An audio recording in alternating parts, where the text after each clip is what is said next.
A part of me only wants to make this video so that I can get this picture out of my phone. If you get scared easily, maybe come back and watch this in the morning. This is your warning. This lady says that it is very known that in her house they have this woman ghost. So there was one night where they had a party. Everybody was super drunk and somebody took a picture. In this picture, right smack in the middle of everybody partying, dancing, and having fun, there is a face of a lady and her eyes are just glowing. They went around to their friends asking who this woman was because nobody recognized her, nobody remembered her being at that party, and of course nobody said that they remember seeing this woman there. So this is the picture. Again, everybody's drunk, everyone looks like they're having so much fun. Let's just zoom in a little bit. What the fuck? What are you looking at me for? I don't know. You just look at the picture. What? You wanted it to zoom in all the way? Oh my god. I don't know what it is about this picture. I'm looking at myself. I'm not looking up there. I'm not. This is creepy as fuck. You cannot tell me that's not creepy. I think the worst part about it is that no one is acknowledging her. Look at everybody around. Everyone is acknowledging one person. They all seem like the type of people who are like conversing with their friends, looking at something. Why is she just, or whoever that is, just there? And why does it look like that? Sorry, fuck. Let me know what you guys think in the comments. This person doesn't know if their dreams are weird or not, but sometimes they continue on. Let's just say he goes to sleep, has a dream. If he goes to sleep the following night, it'll just continue where it left off. So there was one night in the process of him having this dream where this duende was trying to escape. And as the duende escaped, the duende turned around, looked at him and said, "I'll be back." Weeks passed. He ends up going to bed, having this dream of the same duende, and the duende tells him, "I told you I'd be back." What the no, I don't want to have dreams like that. This girl says that last year she had a dream that her brother had passed away. In the dream, they had called her and told her, "Hey, your brother is no longer living." She remembers that even in the dream, they were having the funeral. His coffin was white, it had silver finishing, and as she got closer to the coffin to look at her brother is when she wakes up from the dream. She immediately grabs her phone when she wakes up to text her brother to see if he's okay. Not even 5 minutes later, she gets a phone call from her best friend, and her best friend tells her that her brother passed away. When she goes to the funeral, her best friend's brother's coffin is white with silver finishing, just like in her dream. This lady says that she was having sleep paralysis, and in her ear somebody kept telling her, wake up, your baby, wake up." At that point, her baby was only 1 month old and she thought maybe something was happening to her baby. When she was finally able to control her body, like get up and move, she sits up and sees that her baby is all the way down the edge of the bed. She believes that something was definitely trying to take her baby. I hope I never have dreams like this. I mean, no, I do have dreams like this, which is so annoying. Like, I don't know why. I've had a dream, think Evil Dead, where people are being possessed, they're trying to end me. But the thing was that I had already had that dream. I'm having the dream that I've already had in the past. Like, I've already dreamed about this. Everything was happening the exact same way. And I am in my dream telling everybody, this already happened. Why are you guys not running? Why are we still doing here? Like, let's get the hell out of here before things get worse. Nobody was listening to me. One by one, everybody ended up getting, even though I told them they were, no one listened to me. But I hate the fact that I had the same dream. Like, I've already had this dream before. Everyone's like possessed and trying to kill each other, and I'm just like, I'm gonna die, because that's how the last dream ended. And guess what? I did, because nobody listened to me. And the moment where like I'm running and someone's chasing me is like, I wake up because they had literally like STABBED me. But anyway, how are your dreams? This Ouija board story that I'm about to translate for you guys is a little bit crazy. It is coming from a grandmother. She had been recently listening to a scary podcast with her granddaughter, and it triggered a memory in her brain of something that happened to her and her sister when they were younger and decided to play with the Ouija board. Now, if you do speak Spanish and you love listening to scary stories in Spanish like I do, it is coming from El Mausoleo de los Horrores, and it is a compilation video called Experiencias Aterradoras con la Ouija. Now, if you don't speak Spanish, or maybe you don't want to listen to it in Spanish because it is 100 times scarier, don't you worry, because I will be translating the story for you now. So when the grandmother was young, they lived in a town called Mapastepec. I wanted it to stay in my brain and not look down and read it, but that was a hard one. Anyway, she says that back then that town was really small. There wasn't a lot of people there. This happened back in the 60s, and basically if anybody new came to town, everybody would know about it. If something happened, everybody would know about it. Basically everybody knew everybody in that town. She explains how her and her sister sister used to always hang out with the little boys on the block in their neighborhood, and there was one day where one of her friends, Julio, came to hang out with them, but he brought a really big box, and it was something that they had never seen before. Now, Julio had family in the United States, so he was always coming and going back and forth. So Julio ends up telling them that while he was in the US, one of his uncles had this really strange box, and the uncle actually told him what the use of this box was for. Julio was very curious, so he actually drew all of the symbols and letters that were on that box, and when he came back to Mexico, he decided that he wanted to make his own Ouija board, essentially. She explains how Julio's grandfather that lives in Mexico was a carpenter, so it was very easy for Julio to have all the tools and everything he needed. So Julio's grandfather did let him use his tools, and Julio even painted this Ouija board black, and that is when he went to meet up with his friend. Julio basically explained the rules to them and told them that with this board they can talk to ghosts, or at least that is what his uncle told him. That same day, Julio asked his friends if they wanted to go to the park and play with the Ouija board, and they said yes. They were actually really excited to do this. I'm not gonna lie, I'd probably be excited too. Like, I come from a very small town, and when I tell you we have played with the Ouija board out of boredom, yeah, I can see that happening, unfortunately. There was one time when me and my friends played with the Ouija board drunk. We were 21. So afternoon came, they all went to the park, and it was 5 of them, including the grandmother who's telling the story and her sister and the other friends. It was already getting dark, and they put this Ouija board on the dirt on the floor, and they all sat around it in a circle. And that's when Julio took out like a little shot glass and explained to them that they were going to use that as a planchette. So they started playing the Ouija board, and she remembers that they asked who was talking to them, and that the Ouija board spelled out Maria Elena. Apparently the spirit explained to them that she had passed away in 1958.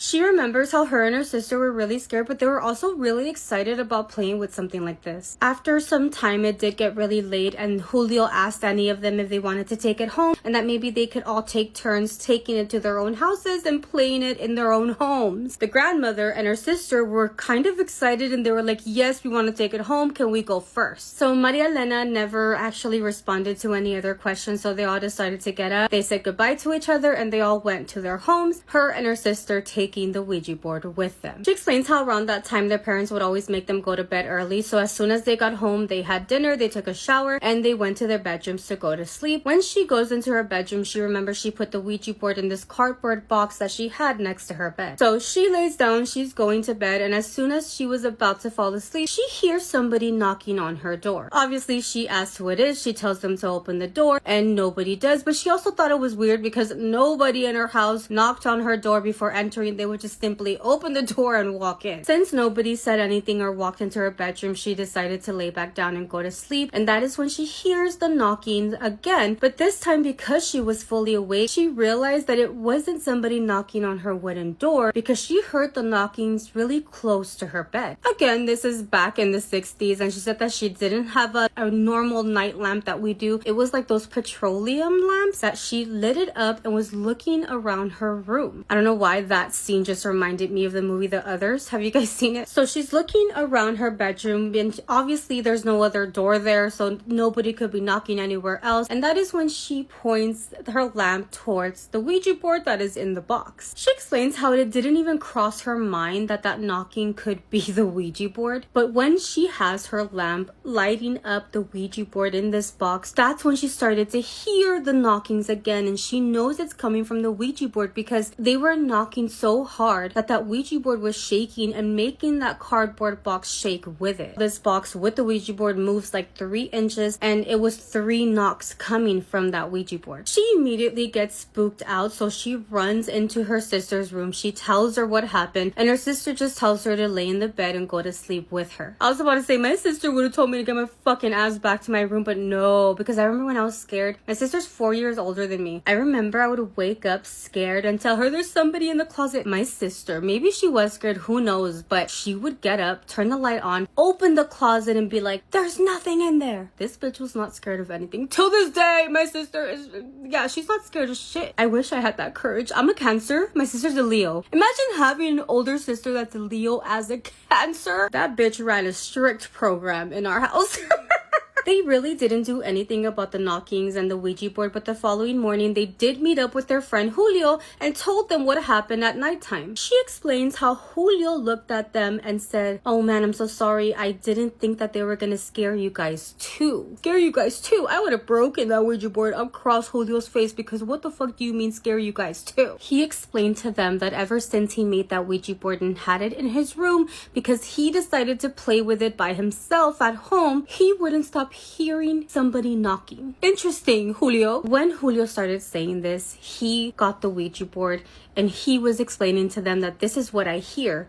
And he was knocking on the Ouija board. The lady telling us the story, the grandmother, got goosebumps all over her body because the knockings that Julio was doing was the exact same sounds that she had been hearing in her bedroom. Julio tells them very shamefully that maybe it was because he got wood from a coffin to make the Ouija board because he didn't have wood at home, and he went to the cemetery where they had like a lot of trash. He found an empty coffin, got the lid of the empty coffin that was made of wood, and thought this would be the perfect piece of wood to make a Ouija board out of. Julio was saying sorry to them. He felt really bad, but he also told them that when he played the Ouija board by himself in his room, that Maria Elena lady was the one talking to him as well. That's when they all started to think, like, what if that coffin, you know, the lid that he took was the coffin of Maria Elena? She explains that maybe they were just really immature, maybe they were really excited, or maybe they were just really dumb. But that same afternoon, they agreed to play with that Ouija board again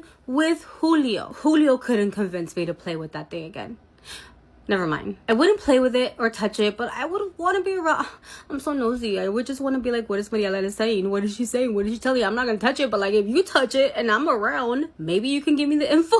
They decided to go to the park again, and this time it was just her sister, and Julio. The rest of the friends were not around. So they start playing with the Ouija board, and again the spirit of Maria Elena comes through, and that is when her sister asked Maria Elena where was she buried. And she only asked this question because if Julio found this empty coffin, like what happened to her body? Like where could she be? Or was this even Maria Elena's coffin that he found? The grandmother says that she still remembers what the Ouija board answered, and it said me robaron, which translates to they stole me, or like they took me. I don't want to say they robbed me because that means like I got robbed. I think she meant like they stole my body. You know what I mean? Does that make sense? When they got the answer, all three of them got very still and they all started to look at each other. And that's when Julio was like, who robbed you? Like who stole you? Who took you? And that is when the Ouija board spelled out father. Now they're thinking, did her dad, like her father, stole her body? Or was it like a priest, like a father like that? Because again, this coffin was in a cemetery. They were so confused as to what Maria Elena was referring to. By this point, they were desperate. They needed answers. They were asking the Ouija board more questions, but Maria Elena never answered them again. Julio ended up taking the Ouija board that night, and days later, he would tell the sisters that now he was hearing the knockings like a lot harder, a lot faster, almost like if this person was desperate to get out. The grandmother says that after seeing Julio, he looked a lot more scared, and that he even told them that he doesn't know how to get rid of this Ouija board because he doesn't want to deal with it anymore. He would hear the knockings almost like if Maria Elena was in a coffin knocking, like trying to get out of there. She explains that her and her sister were really scared at this point, but they asked Julio to not tell them anything anymore. Like they were so scared they didn't want to hear anything else about the Ouija board. Were they really that scared? Because the next phrase was, we continued to play with the Ouija board several more times, but this time it never moved and Maria Elena never came through. How scared were you really?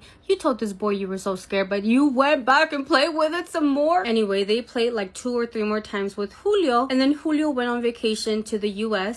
Weeks passed, months passed, years passed, and Julio never returned. They did get word from his family members that he was okay, that nothing happened to him. He had simply just stayed in the United States. And because it was like a really long time ago, they didn't have like a cell phone to communicate with Julio or anything like that. She said time has passed and they still have those questions. They still think about Maria Elena, like what does she mean by father? Was she really stolen like her body? They have no idea. But what do you guys think? This story was sent to me by one of you guys. I will put her username up here. Thank you so much for sharing. Hi, can I tell you my experience? Yes. So when I was around 7 or 8 years old, I was in my room playing with toys alone when I heard someone whisper my name behind my ear. It sounded more like an old man mixed with a deep voice. I turned thinking it was a family member, but no, it was a man who looked like he was in his 50s and was looking back at me. Little me didn't know I was supposed to be scared or wondering why he's there. I said hi and he didn't reply for a while before mumbling under his breath, "I'm here for Matilda." Matilda was my 8-month-old baby sister. I didn't feel scared and went back to playing with my toys, and just 5 hours later, my sister passed away in her sleep. I am so sorry to hear that. Looking back, I would have been shitting my pants.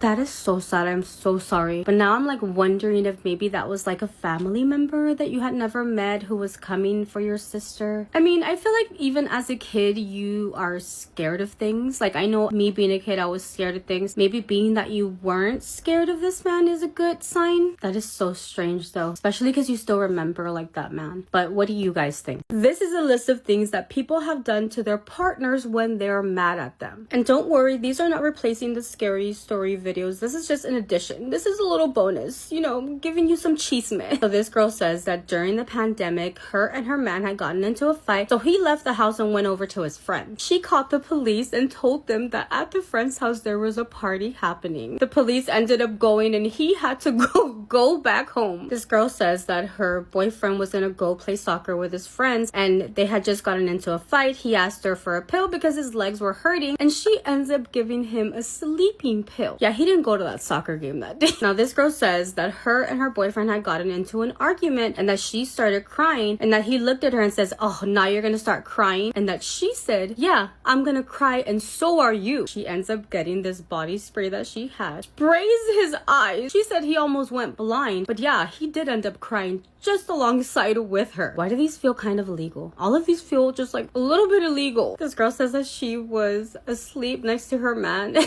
and she slapped him a few times, and when he woke up she pretended to be asleep. Okay, confession, because I kind of have to do that sometimes, but not like slap, because sometimes my husband is snoring and I'm just like, I just want to go to sleep, so I just, you know, move a little bit to like wake him up. I'm like, okay, I got like 5 minutes to go back to sleep. This might be the most evil one yet, okay?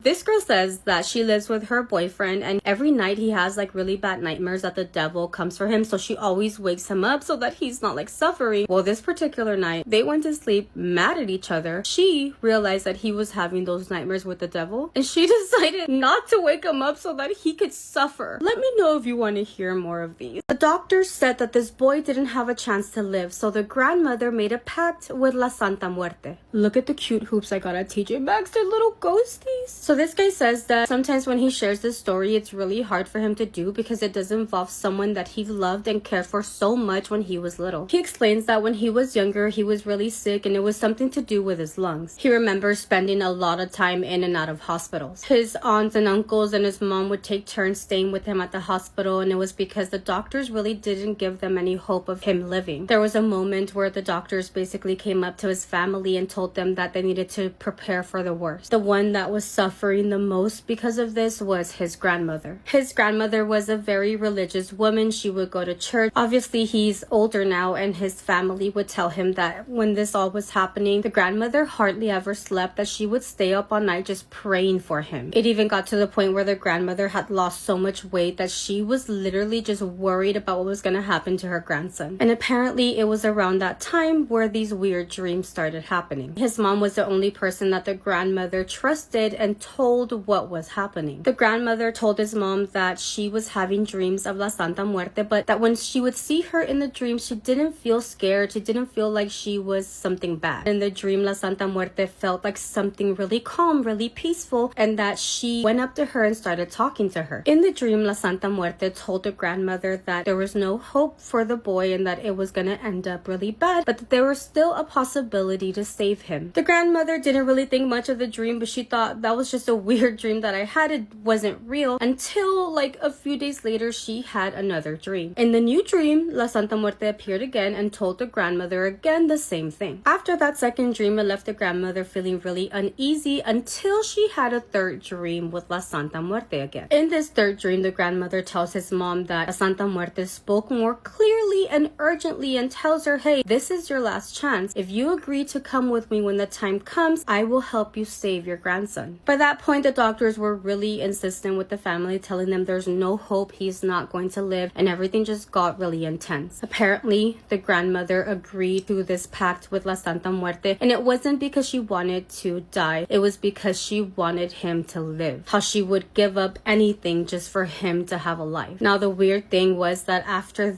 what the grandmother did, he actually started getting better. Obviously, it wasn't like an overnight thing. It did happen within months. The boy started reacting better to the treatments that they were giving him, and then he started to gain strength. And then they would do studies, and they would come up better than what they ever thought could. Something that seemed impossible in the beginning had become like a miracle, where this kid was actually doing good. After a year, he was completely healthy. He would run, he would eat, and he was doing things that they didn't think was going to be possible for him. Obviously, his entire family were very happy because it was almost like they had given him life again. However, a little time after this, something happened that nobody expected. There's one afternoon where the grandmother said she was gonna go to sleep. She wasn't sick, you know, she hadn't gone to the hospital, there was nothing wrong with her. She just simply went to lay down and she never woke up again. He was obviously way too little to understand what happened or why his grandmother had passed away. It was only years and years later, where he was an adult, where the mother finally told him the story about what happened with the grandmother and La Santa Muerte. He knows that some people are not going to believe it, but honestly, he doesn't care if you believe it or not. The important thing to him after hearing this story is knowing that at the very least, his grandmother did get to see him healthy and happy and being a kid again. But what do you guys think? So this guy says that this is a story that his uncle has told them. It has never changed, and this is something that he swears to have seen. If you want to listen to the story in Spanish, it is coming from Relatos de la Noche. The story is titled Las Criaturas del Pueblo, and if you don't know Spanish, let me translate the story for you. So his uncle lived in Mexico City, but then decided to move back to the pueblo where they're from, and that is because the family owns a lot of land there. He says that the land that they live in is so big, his family lives there, his aunts live there, and they had another uncle's home there, but that uncle had moved away, so basically that house was empty. So his uncle Juan ended up moving into the other uncle's home that was empty with his wife and his son, and everything was fine. So he ends up finding a job in that town at a funeral home, but then he went for another job that was going to pay him so much more money. The only issue was that it was a good distance away from them. The job was exactly 3 hours away from where he now lived, and it was going to pay really good, so that's why he accepted the job, but it was going to be like in the middle of nowhere. He remembers when he drove to that place, he literally had to drive in between mountains to get to where his job was. That place was so remote that a lot of the roads that he had to take were all made of dirt, which is why he was given the job, because they were going to do pavement on that road, and his job was to take care of those really expensive machines all night. There was going to be a big machine in the entrance of that place and another one farthest to the back of that place, and his job was basically to be kind of like security all night. He would go and make sure no one's going to steal the machine at the front. An hour later, he would have to go to the back of the town to make sure no one's getting it. So he was just going to have to go back and forth every hour throughout the night. Those machines were really expensive, which is why they needed him to stay there, and at the very least, they needed people to see that somebody was there taking care of the machine so nobody would try to steal them. The first night that the uncle was there, he goes to the machine that is in the entrance of the town, and he says that that machine was under some street light. He ends up sitting inside of the machine and just observing for like an hour, making sure nobody was coming, and then he was gonna have to go to the one in the back of that town. So an hour later, it was around 1 in the morning, and he starts heading to the other side to go look at the other machine. He only has a flashlight, and he's walking in between hills, and as you can imagine, it was really dark in that area. All he had with him was that flashlight, and he wasn't scared. I mean, he's lived in remote towns all his life, so he didn't think anything of it. Again, he wasn't scared, and walking to the other machine was only a 20-minute distance. So he gets to the machine, he goes inside, and he's just there waiting, and he waited for another hour, and that's when he had to get out and go to the entrance one all over again. So again, he has his flashlight, he's starting to walk back to the entrance of the town, and that is when he sees something really weird. Remember that in the entrance where the machine was, there were actual street lamps there, and he claims that he sees this little figure, like this little person. He remembers the eyes being like lit up and they were red. He even remembers seeing patches of white hair at the top of this thing that led all the way down its back. He said that this little thing walked without moving his arms or fingers. Oof, I got chills. The uncle said that the second this thing saw him, he started walking like faster towards the uncle, and then right when he was about to get in front of him, he just moved to like the foresty bushy parts and he lost sight of this thing. His uncle was in shock. He couldn't move and he just couldn't believe what he had just seen. By the way, his uncle had been in the Mexican army. Like, he had fought really bad people. He had caught really bad people. And he's like, why am I scared right now? Like, I have dealt with like the worst of the worst, but this thing has scared me. And now he's thinking, fuck, like I have to come and work here every night. He also decided not to drive 3 hours back home and then come back. He decided to get a little room in that town to sleep in. And it's like, I don't even want to be here anymore. He still decided to stay. This job was only going to be for like a month. So he had been living in that town week after week after week. And he had never came out to explore, being that he had to work all night. So all day he would go to sleep. But in the last week that he was going to stay there, he decided that he was going to go and explore the town. Honestly, he was doing that just hoping to see that there was people there if anything happened. And he was trying not to be scared of what he had seen out there. He ends up going to this little grocery store in that town and he was getting something to eat. And when he was paying the owner of the grocery store, this lady asked him where he was from. It was very obvious that he wasn't from that town. I'm sure everybody there knew each other and he was someone that they had never seen before. So he ends up telling her where he's from, what he's doing there, how he's having to take care of the machines overnight. Immediately after hearing that he is working an overnight shift, this lady asks him if he had ever seen anything weird out there. The uncle said no, and truly it was only because he didn't want to repeat the experience that he had. Above everything, he also didn't want to share the story because he didn't want them to think he was crazy or like a weirdo or like making up stories. The lady ends up telling him, well, you're lucky that you didn't see anything, and that is when she starts explaining something that she experienced in that town. Something that had happened to her recently, like while this guy was living there at the same time. This lady says that there was a night where she was in her bedroom and she was folding clothes, arranging it in her closet, and that is when she heard a lot of kids laughing outside. It wasn't weird that kids were out there like having fun and playing, but it was really late at night, and as the night went on and it got darker, she was still hearing these kids laughing and playing outside. So she got so curious hearing these kids laughing that she decided that she was gonna go and look outside her window to see whose kids were out here still laughing and playing outside, and that is when she saw something that she will never forget. Outside of her house there is a street lamp, and underneath that street lamp is when she saw something really strange. There was a really tall being, all white, almost pale, with horns coming out of his head, and she said that they were curved in like inward facing each other like this. Like this. Why am I explaining it? I'm showing you. The thing is that this being with the horns all white and pale was playing with this little being. He was holding this little thing with both of its hands. She said that the tall horned being was going in circles with the other little tiny being in its hands, almost like they were playing. And the worst part about this is that this lady described in detail that little being, and it was the exact same thing that the uncle had seen that night underneath that light post. All of the laughters, those kid laughters that she was hearing, had been coming from those two beings. The lady says that the second she saw that, the second she heard the laughters coming from them, she fainted. She completely fainted inside of her bedroom by the window, and she didn't come to until her husband had come home and saw her laying there and basically like woke her up. The uncle heard everything that she said. He couldn't respond. He said nothing to this lady. Luckily, the uncle was gonna leave by the end of that week. He never saw this creature or being again, and he left without looking back. He never returned to this town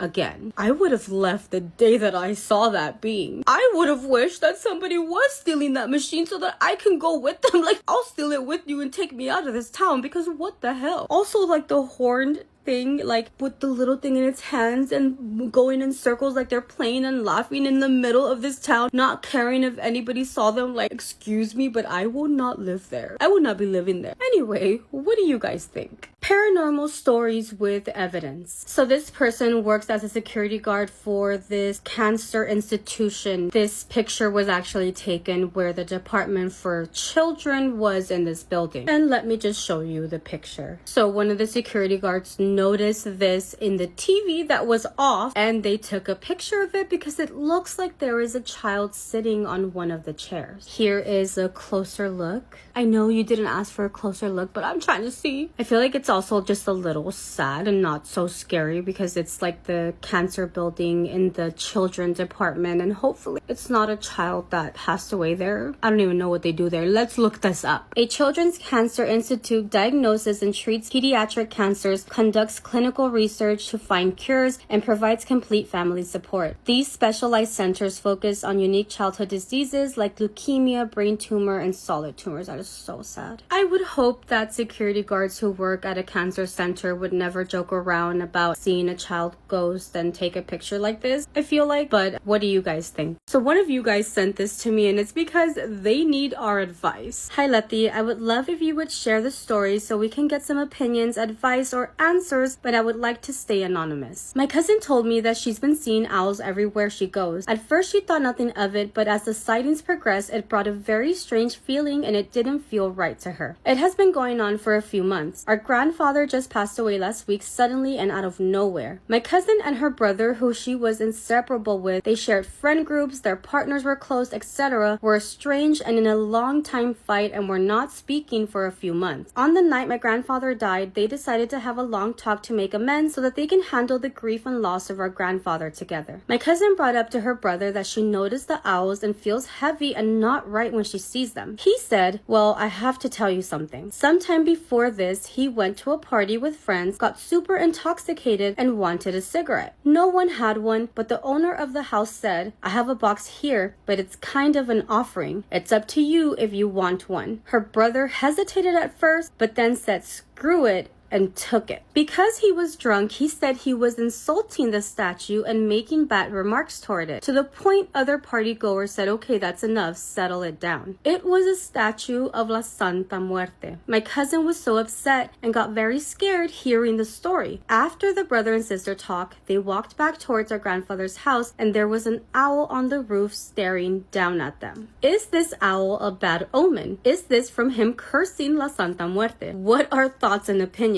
How can she protect herself? Was my grandfather's sudden unexpected passing due to this? Thank you for your time. I love your videos. Thank you so much. Okay, so in Mexico, seeing an owl is a bad omen, but people also believe that owls are witches. However, I don't think that that is what this situation is. This is just my opinion, okay? I have been reading so many stories, especially of people like taking things from her offering like area. What I would do is probably take a pack of cigarettes back and say sorry, because he made fun and he took the cigarette and wouldn't stop. Obviously he was drunk and regrets it, I'm sure. If this happened to me, I'm not like a Santa Muerte devotee, but I would say sorry. I would go back, apologize, because yeah, what the heck. But what do you guys think? This lady claims that she cut the tongue off a witch that was about to take her baby. Thank you to the person who tagged me in this video. This is coming from J. Paco Arias. If you want to go listen to it in Spanish, head on over to his page. But if you don't know Spanish, let me translate this story for you. So there is a couple that lived in Mexico City, and they ended up getting pregnant. When they did have the baby, they thought it was really complicated. They couldn't pay their bills and they were having a really hard time. So the guy ends up telling his girlfriend, hey, why don't we just go live with my parents in the rancho? They have a really big house, they have a lot of space, and we wouldn't be bothering them. And she agreed to go and live there because again, they were having a really hard time. They ended up moving to the rancho, which is in Tlaxcala, with the guy's parents. When they get to the rancho, obviously his parents are so happy because now the baby's gonna be living there with them. So they were welcomed with open arms, and they told them they can get any room they wanted. So everything was going well until they both noticed that on one of the trees next to the room that they were at, there was always a really big turkey on top of the tree. Turkey? Like the other story where that witch got run over because she was a turkey flying really low. Now, seeing a turkey is not weird in itself. Obviously, the turkey didn't belong to them, but they thought that maybe it belonged to the neighbor. The thing that they thought was weird was how did that turkey get all the way up in that really tall tree. So even though that was really strange, how did the turkey get up so high? I mean, turkeys could technically, fly, but not that high. After this, a few days would go by, and there was a night when they were both taking a walk. And as they were walking around the rancho, they noticed that when you looked up at the trees, there was almost like balls of fire above the trees on every one. If you don't know, in Mexico, people claim that balls of fire are witches. I'm not sure if it's true or not, but this is just things that I've heard. There's also videos that people have taken of these balls of fire, and if I have them, I'm gonna post them right here so that you guys can see what they're seeing above the trees and what other people claim to see as well in Mexico. After this, they also noticed that it wasn't just one turkey on that really high tree anymore. Now there was 2 turkeys all the way up there, and they thought that was so freaking weird. So by this point, the guy thought, this is it. I need to scare these turkeys off because it feels like they're just there watching us. And he said that he had trouble getting those turkeys to leave. It got to a point where he started throwing rocks at the turkey in the trees, and they would not move. The only way he was able to get those turkeys off of the tree is because he got a really big stick and literally had to touch the turkeys with the stick for them to finally jump out and leave them all together. So there was a night that the guy had just gotten home from work, and he laid down on the bed with his wife. His wife was already laying there. The baby was in between them, and they just started talking about work and what they did that day. And then out of nowhere, they explained that they both felt like this really heavy, sleepy sensation, and they both ended up falling asleep mid-conversation with each other. They think that a few minutes pass, and that's when the girl ends up like moving a little bit, and with her hand she tried to feel for the baby in the middle, and the baby was gone. So she's waking up the guy. She's like, Jorge, wake up, the baby, where's the baby? He gets up, they both turn the lights on, they're looking everywhere in their room, and the baby is nowhere to be found, not under the bed, nowhere. And just by instinct, he's like, let me open the door. Like, what if somebody took the baby? What if my parents took the baby too? Like, maybe it was them. And when he opens the door to their bedroom, the baby is right outside their door. Not only was the baby in front of the door, but it was still bundled up the way it was on the bed. There's no way this baby could have crawled out on its own. Like, it was bundled, it was by itself. His parents were nowhere there. So where they live is the type of rancho where everybody knows each other. There's little stores in the center of the rancho. So the next day, they, with the baby, went into town, and they happened to run across this lady who was known for doing cleansings. His wife started telling this lady everything that was happening, and she ends up telling them that they have to get palma bendita and even scissors and a cross and put it all around the bedroom where the baby was. The lady ends up telling them that they had to do this because this is how you protect your baby from the witches. So they do end up doing everything this lady tells them to do, and I'm assuming that they kind of let their guard down a little bit because it started working. There was no turkeys. There was like nothing happening with their baby. There was one night where something really freaky happened. So Jorge, the baby, and his girlfriend are in bed, and he is starting to doze off, but in one of those moments where he opens his eyes, he realizes that he sees some kind of rope or twiny looking thing coming down from the roof of his room. And it just so happened that his mom had walked into the room and saw the same thing that he was looking at. She immediately screams, "That's the tongue of the witch! That's the tongue of the witch!" And because they had like those scissors around the room, she ends up grabbing one of the scissors, and without hesitating, she cuts that twine. And as soon as she cuts it, they explain that the rest of it that was not cut, it just zooms up the roof and disappears. The mom, obviously having dealt with shit like this before, knew exactly what was happening. So a few days later in the rancho, like in town, they started noticing that there was a really old lady that had been walking around. They didn't recognize her. They thought that maybe she was one of the people who were like more indigenous and lived up the mountains. They had been seeing her walking around for, a few days. The reason why a lot of people noticed that this lady walking around is because she was acting really weird. And it was to the point where one of the people who had like their store there went up to her and said, "Hey, do you need any help? What are you looking for? Like, what are you doing in the town?" And she wouldn't respond to them. Other people would go up to her, "Hey, where are you from?" And she wouldn't respond. She wouldn't answer anybody's question. Turns out that somebody finally saw this lady's mouth opened and noticed that she didn't have a tongue. This lady was the fucking witch that was on the roof of their house trying to take their baby when that mom chopped up her freaking tongue. Now this guy's like, you can believe it or not believe it, but this is something that I lived through, and I definitely believe that it was the lady that was on the roof. Now the story is being told on this podcast, so there's two guys like going back and forth on the story, giving their opinions. This is the end of the story, but this guy starts talking about how he does believe that that could have been the witch and that happened because there was like another story about this girl. Something happened that she ended up having a random ass birthmark. But the girl noticed that in all her baby pictures, she never had that birthmark. It was almost like at a certain age, she got the birthmark and now she had it forever. And as she grew up, she started asking her parents, like, why don't I have my birthmark in these pictures and blah, blah, blah, you know? And that's when her parents finally told her that when she was a baby, apparently a witch tried to take her and the witch actually licked her. And in the spot that the witch had licked her, that's when that like mark appeared and it just never went away. They were able to like get the baby before the witch took her altogether. These are things that these two men in this podcast honestly believe, and they believe just because of the experiences of other people have shared with them. And if I'm being honest, in a lot of Mexican stories, people do believe that there are certain witches that do take babies.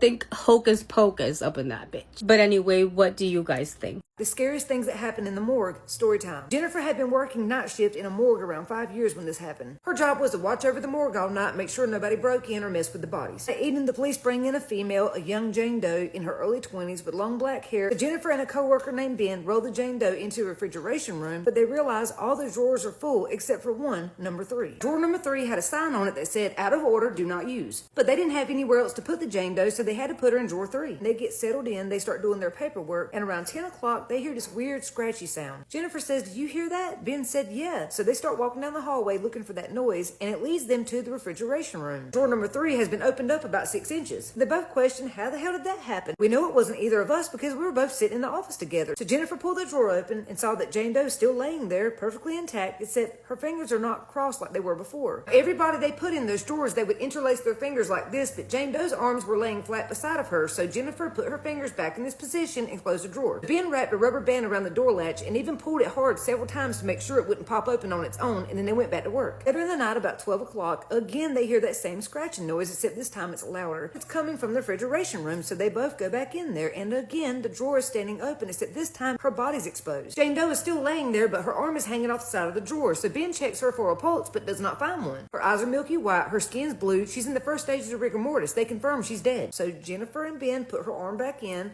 interlace her fingers, and they close the drawer, and this time they put a chair in front of the door so it can't be opened. They think a co-worker's trying to prank them, so they check the whole building, but nobody's there. Around 1 a.m., they're sitting at their desk about to fall asleep when they hear a bam, bam, bam. Just like before, they know the sound's coming from the refrigeration room, and when they get there, they find that drawer number 3 is standing wide open. Except this time, the Jane Doe is completely flipped over on her stomach, and both arms are hanging off each side of the drawer. Her head is completely turned, and her ice-cold wet hair is hanging over the edge of that drawer. It looks like she tried to climb out of there. The power cuts off, so Jennifer grabs the flashlight off the table, cuts it on, so they slide her back into the drawer. They put a chair in front of the door. She said, look, I don't know what's going on, but I don't like this. We need to get out of here. Ben said, we can't leave these bodies unattended. It's our job. Either a co-worker's trying to prank us or someone's trying to get us fired. Ben's getting annoyed, so he sets the code to the big refrigeration door so nobody can get in or out of that room except for him and Jennifer. And the power cuts back on, so they go down to the basement. They check the breaker box, but all the breakers are fine. They go back to their desk, continue working. About 5 a.m., they hear the refrigeration door alarm go off like someone opened it. He opens the door and shines a flashlight down the hallway, and then he stops.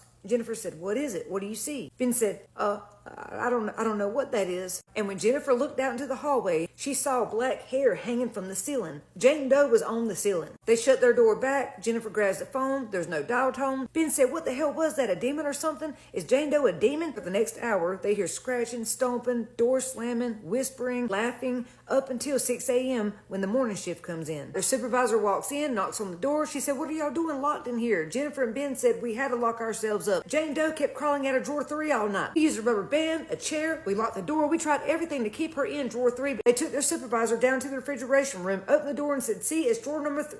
And when they looked, drawer number 3 was closed. The latch was on there. It was locked. The chair was in place. Nothing had been moved. The supervisor said, Jennifer said, what do you mean, I thought you would call us crazy or say we're lying or something like that. And the supervisor said, no, we've always had problems with drawer number 3. I mean, that's why it says out of order, do not use. Ben said it doesn't make sense. Why does it only happen when we put a body in drawer number 3? The supervisor said, I don't know. I don't care. Just don't use it. For any new watchers, this is my only Storytime account. If you don't see over 400,000 followers, that's not me. I don't mind people using my content, but what I do mind is people pretending to be me, selling products on TikTok shop using my name and face. Check the followers and name, and if it don't match, report them. And this is why I don't care what's out there. I'm not pulling over after dark. What's up, creepy crew, and welcome back to Paranormal Wednesday. So there's this guy Let's call him Ray. So Ray's been driving trucks for over 20 years. He said he's definitely had his fair share of seeing like weird stuff or crazy stuff, but nothing prepared him for what he saw the night he was driving on Route 47. So he said it was after midnight. The roads were empty. He said the type of empty where like his headlights looked like a spotlight in the middle of nowhere. He was in between towns and he had his windows cracked so he could get some fresh air. So he's driving down Route 47 when he sees two kids. Immediately no, because what are they doing out here at this time of night? Demons. I don't know. That would be my first thought. He said these two kids were maybe 10 or 12 years old and they were just standing in the middle of the road, like perfectly still. So he slows down and he stops the truck a few feet in front of them and he notices their eyes. He said their eyes are completely black, like not just dark, like no whites, completely black. If I excuse me, run them over. I don't know what we're waiting for. Run them over. He said they were extremely pale, like almost gray looking. He said their clothes were really thin and tattered and looked like they had been washed like hundreds of times. But what really got him was their eyes. He said he doesn't know why, but he felt compelled to help them. I don't know why either. I would feel compelled to call the FBI before they start saying I'm cool. So then they speak. Could you give us a ride, please? I don't think that's what they sounded like. Actually, in fact, he said that their voices were very monotone and flat, so I know that's not what they sounded like. But in my head, that's what they sounded like for a second. He said they asked it like too politely, like it was rehearsed. And at that moment, his stomach dropped. He said the hair on the back of his arms and his neck stood up, and every instinct in his body was telling him to say no. So Ray is trying to stay calm, and he's like, I'm sorry, but fuck no. So he says they don't argue. They just stare. They don't move. They don't blink. They just stare. Immediately poking one of them in the eye, preferably the older one. Ray said his chest tightened. So he turns around to grab a flashlight out of his truck, thinking maybe he can make some sense of all of this if he can see better. What more do you need to see? Tell them to have a good night, pull off, and get CPS on the phone. That's as much as I'm doing. So he grabs the flashlight, and when he turns back, they're gone. No footprints, nothing disturbed, just gone. When Ray got home, he checked the dash cam footage because he wanted to see the two kids again just to prove to himself he wasn't losing it. That didn't help. When he looked over the footage, the road was as it has always been. Empty. Nothing. However, when he listened to the audio, it was clear as day. Could you give us a ride, please? Okay, again, I probably know how they sounded, but still.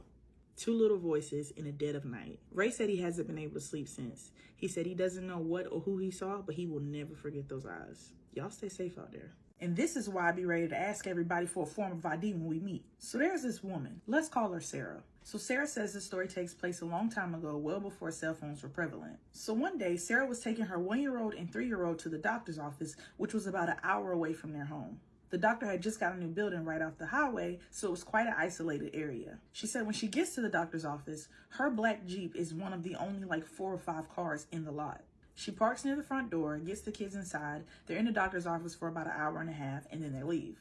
So she said her car is the only car left in the lot as she's getting the kids situated in their car seats. As the receptionist is locking the glass door, she realizes her car won't start and that it's just making like an odd clicking noise. So she gets all the kids back out of the car. She goes, knocks on the door until somebody comes and open it. She asks can she use a phone to call like a nearby garage to see if somebody could come help her with her car. She finds somebody in the phone book. She calls them. They say they're going to come, but it'll be a while. So then she takes the kids back outside, loads them back up in the car, and rolls all the windows down, and they just kind of sit and wait. She says as she's sitting in the car waiting, she sees that all the lights cut out and all the employees are leaving. Damn, fuck me too, huh? Like, nobody, I just came in there to call the garage. Y'all see me with my 2 kids out here, and ain't nobody gonna like stick around and be like, well, let me wait till the tow company get here or something. Like, damn, like, I mean, I ain't gonna lie. If I was on them doctors, I'd probably go home. I don't know. So all the employees leave and she's left alone in the parking lot with her kids. She's spending time like, making sure the kids don't get too hot, giving them snacks, bottles, stuff like that. So she said that although the service attendant had said it was going to take a while, she was really happy when she saw a truck pulling into the parking lot. She said a man got out of the pickup, smiled and nodded at her and said he was going to raise the hood of her car. She said he was middle-aged, a bit scruffy, but she wasn't tripping because he got there and got up under the hood and started working immediately. So she's sitting in the driver's seat with the door open, and she's waiting for him to like tell her to try the engine. But she said he's taking a long time like checking connections. She waited for him to like get out and get jumper cables, but he never did. And see, my problem is I would have been out there with my hand on my hip. You know what you're doing?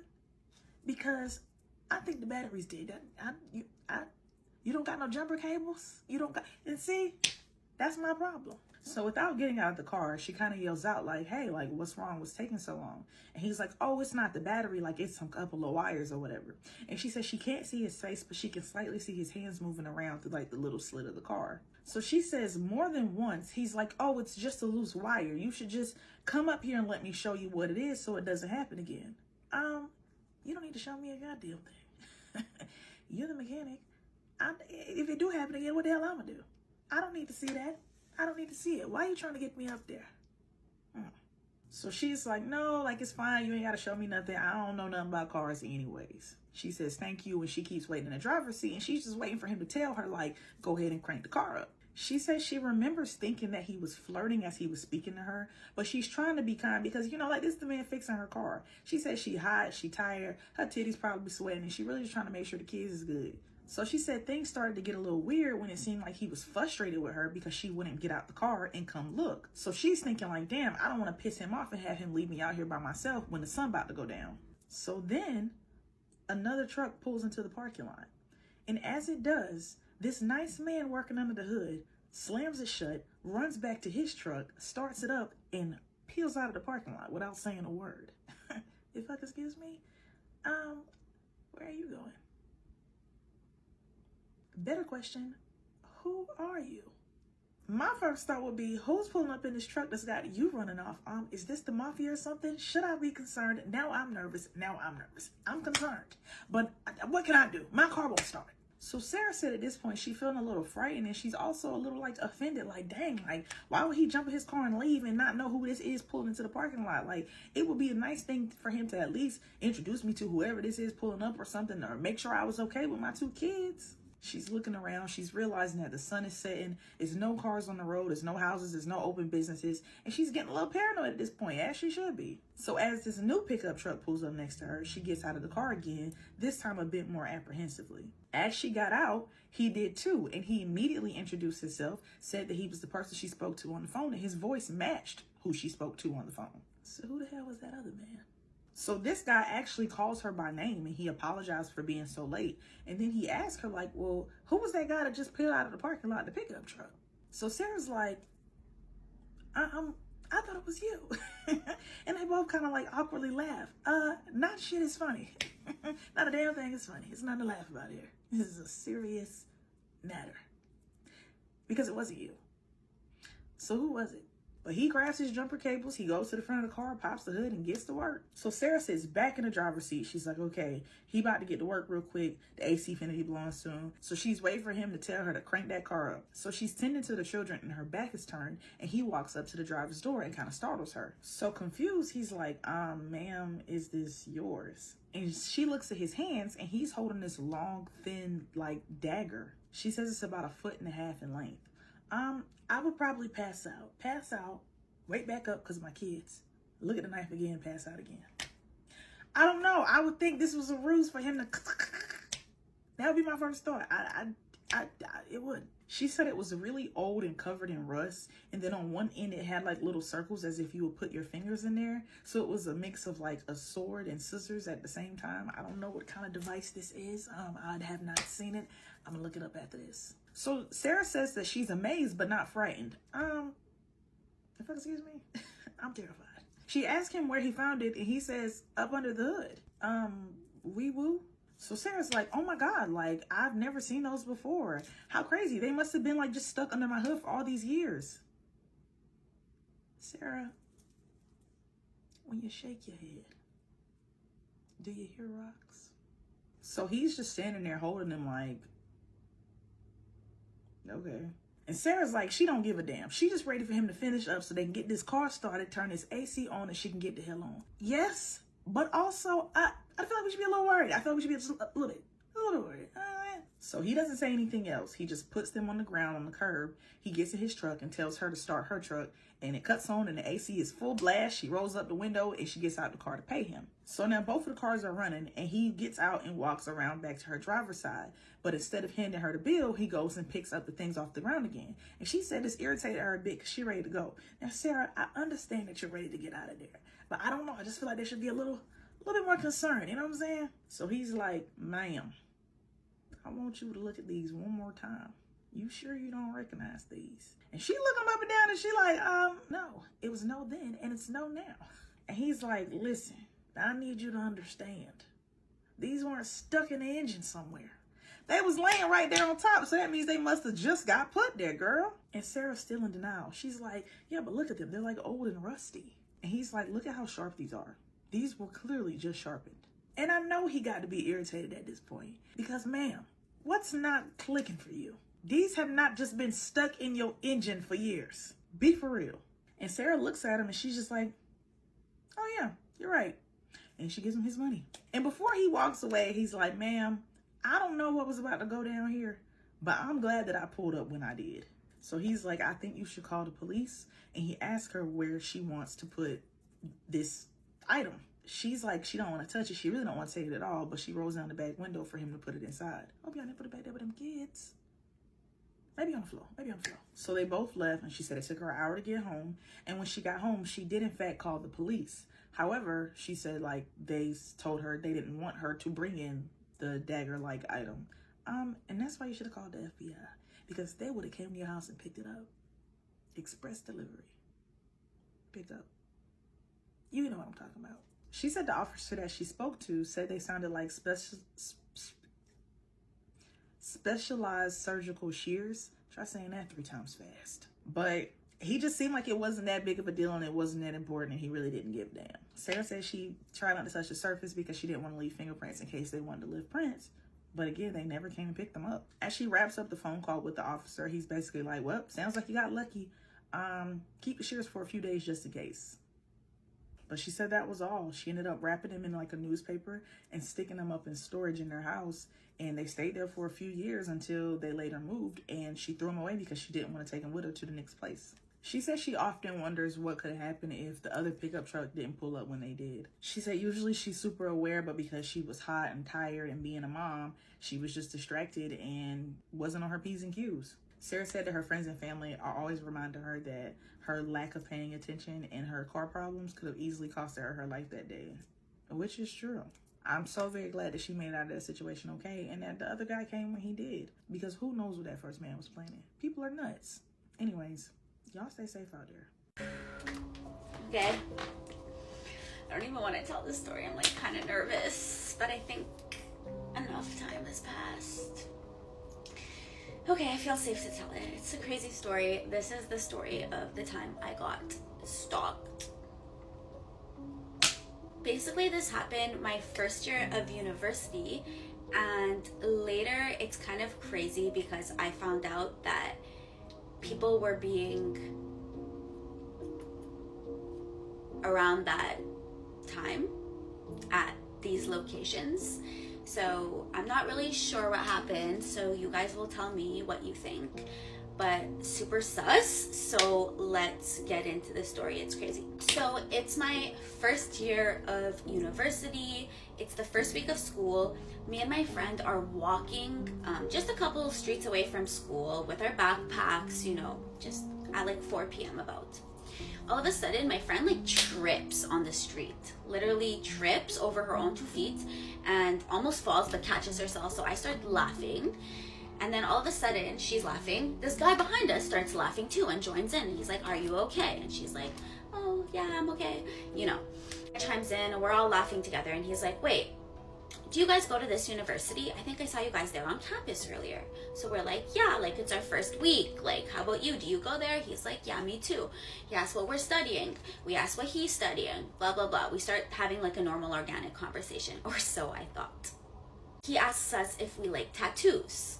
And I'm like, interesting. But obviously, it's our first week of university, we're like, yeah, tattoos are cool. What's up? What's going on with tattoos? And he's like, well, this weekend with a bunch of people from the school, it's kind of like a networking event. You can meet new people. There's a tattoo convention. He's like, do you guys want to come? So we're like, sounds interesting. He's like, well, give me your number. Like, I'll text you the details. So I'm like, okay, sure. I'll think about it. Like, text me the details. So we exchange numbers, and I'm not thinking, but obviously don't ever give your number to a stranger. But in this moment, I'm feeling safe. I'm feeling like it was organic, so I give my number.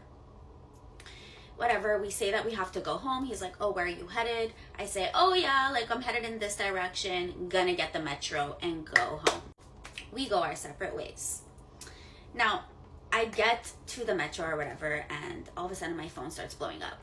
And I'm like, what the fuck? Like, who's blowing me up? So I check my phone, and I'm like, it's him. We just parted ways 5 minutes ago. So I'm like, this is crazy. Like, why are you texting me this much? Oh, I forgot to mention, immediately after we parted ways, he started texting me asking if I would come to this apartment he had a street away from the school. He's like, it's really close. You don't have to go very far. Like, just come hang out. I have really cool stuff. Like, I want to chill. Let's drink. Let's chill. Let's relax. Already, I'm starting to get nervous. Whatever. I go home.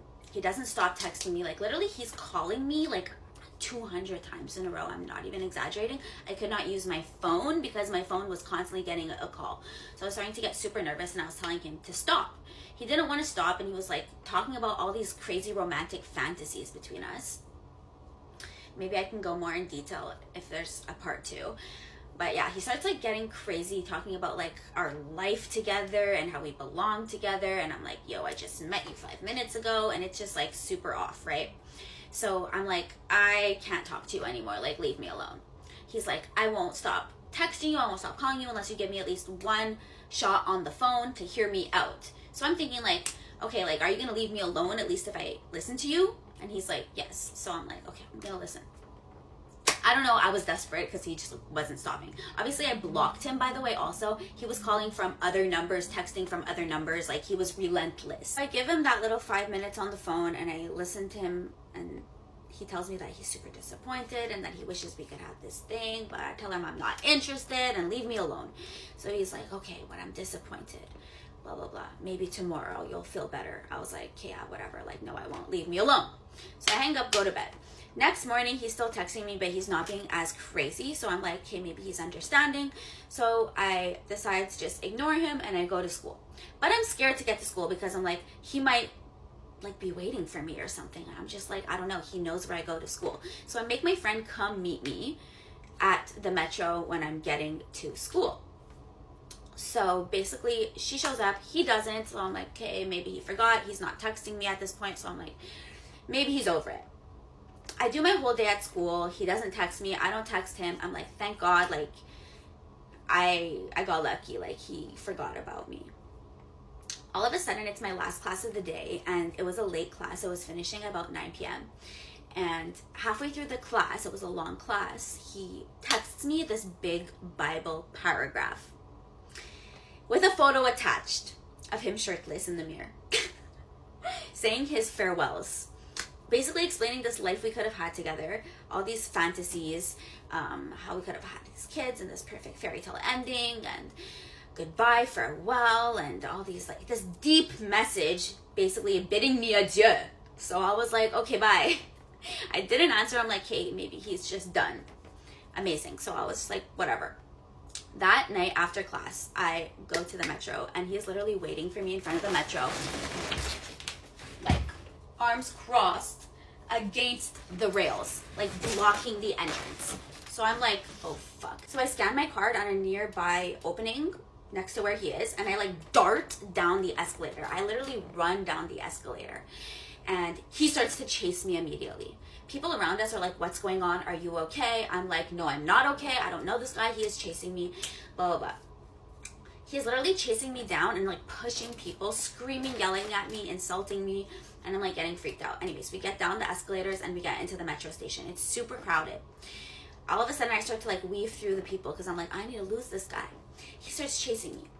He's like pushing people, like being aggressive. Then the metro like comes in. He pushes me towards it. I think like, oh my God, this guy is going to fucking... I'm getting nervous telling it. I'm getting nervous telling the story. So I was literally scared for my life because he was being super aggressive. People were like basically trying to hold him back, trying to help me. I was just trying to get away from him. When the metro finally stopped, I literally ran inside. He was still chasing me. I went through the crowd, tried to lose him, left out of one cart, got into another cart, did this repeatedly, and then each stop, the metro stopped, I got out and changed carts and kept trying to lose him, even though I didn't know where he was or if he was following me anymore, but I just like needed to lose him.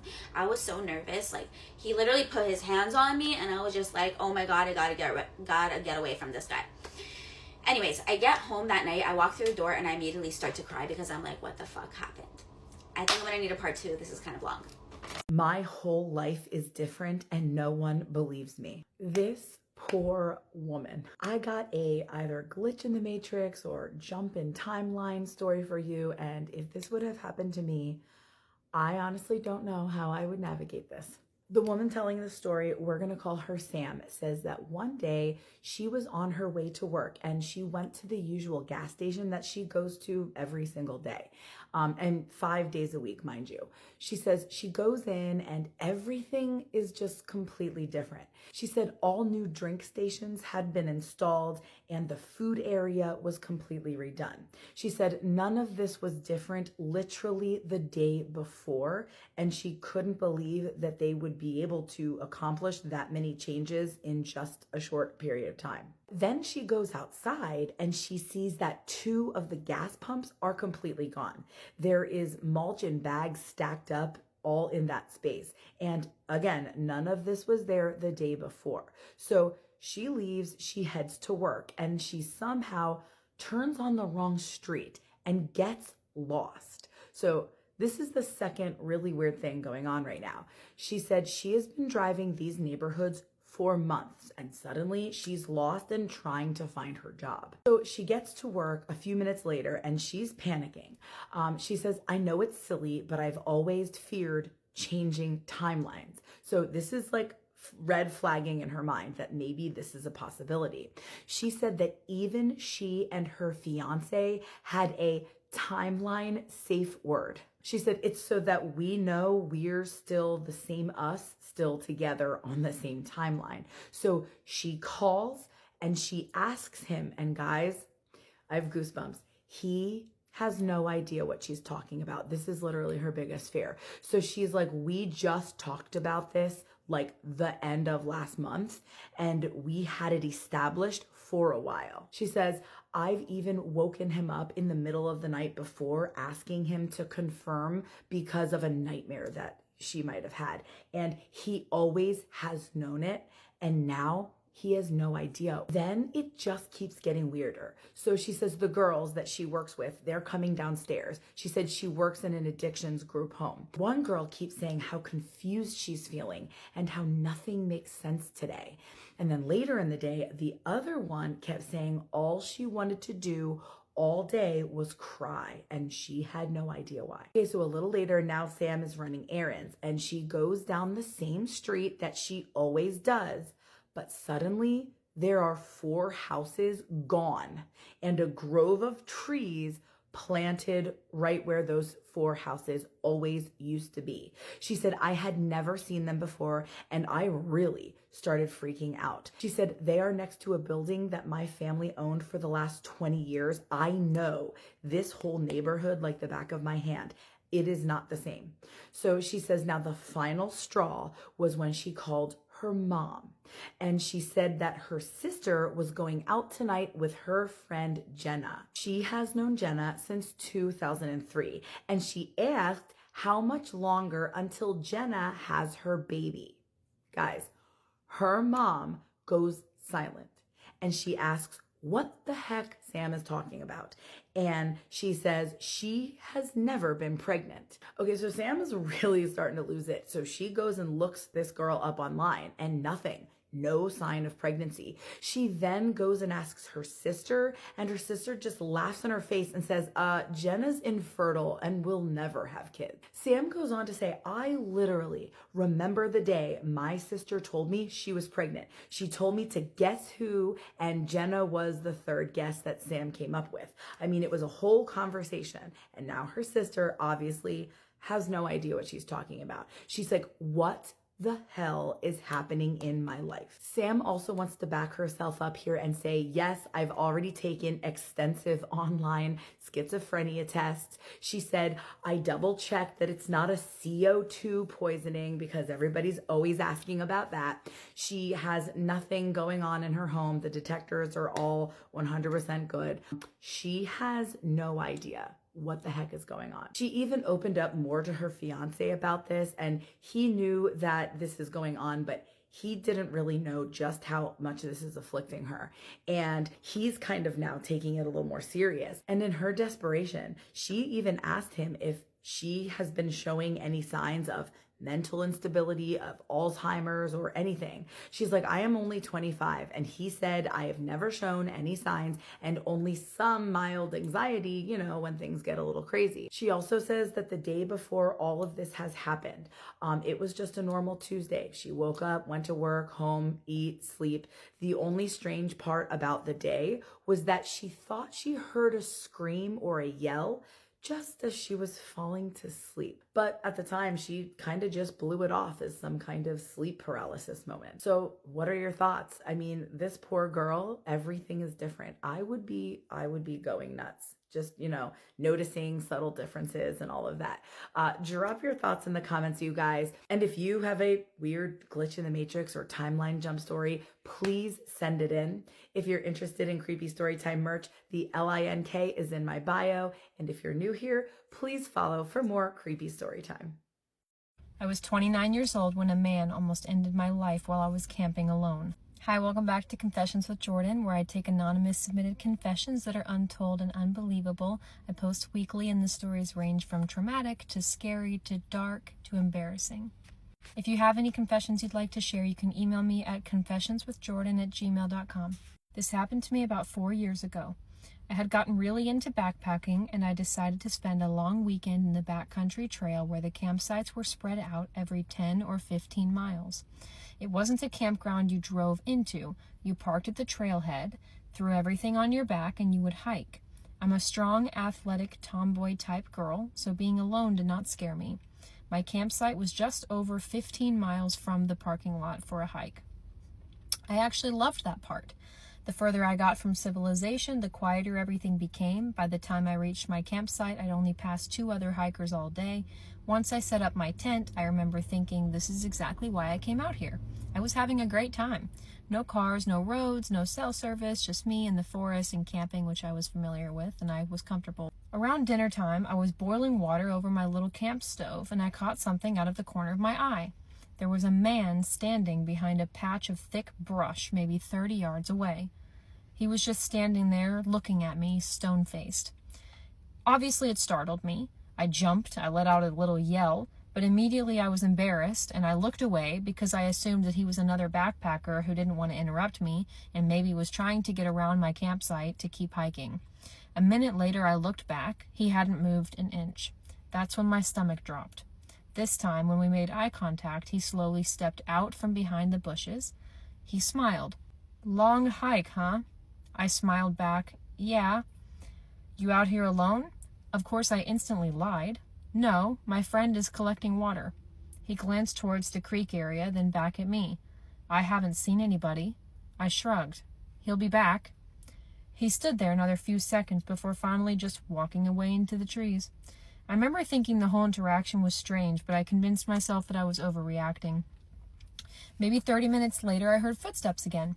He walked straight onto my campsite, no hesitation, like we'd already known each other. He sat down on a log without asking around the fire and started making conversation, asking where I was from, how often I backpacked, whether anyone knew exactly where I was out here, if I brought my phone with me or not. When I told him I had brought my phone, he got insulted and acted as if anyone bringing technology out here in the wilderness made me a bad person. But in reality, he was mad because I think when he planned on doing something to me, there would be tracking, and that was a problem for him.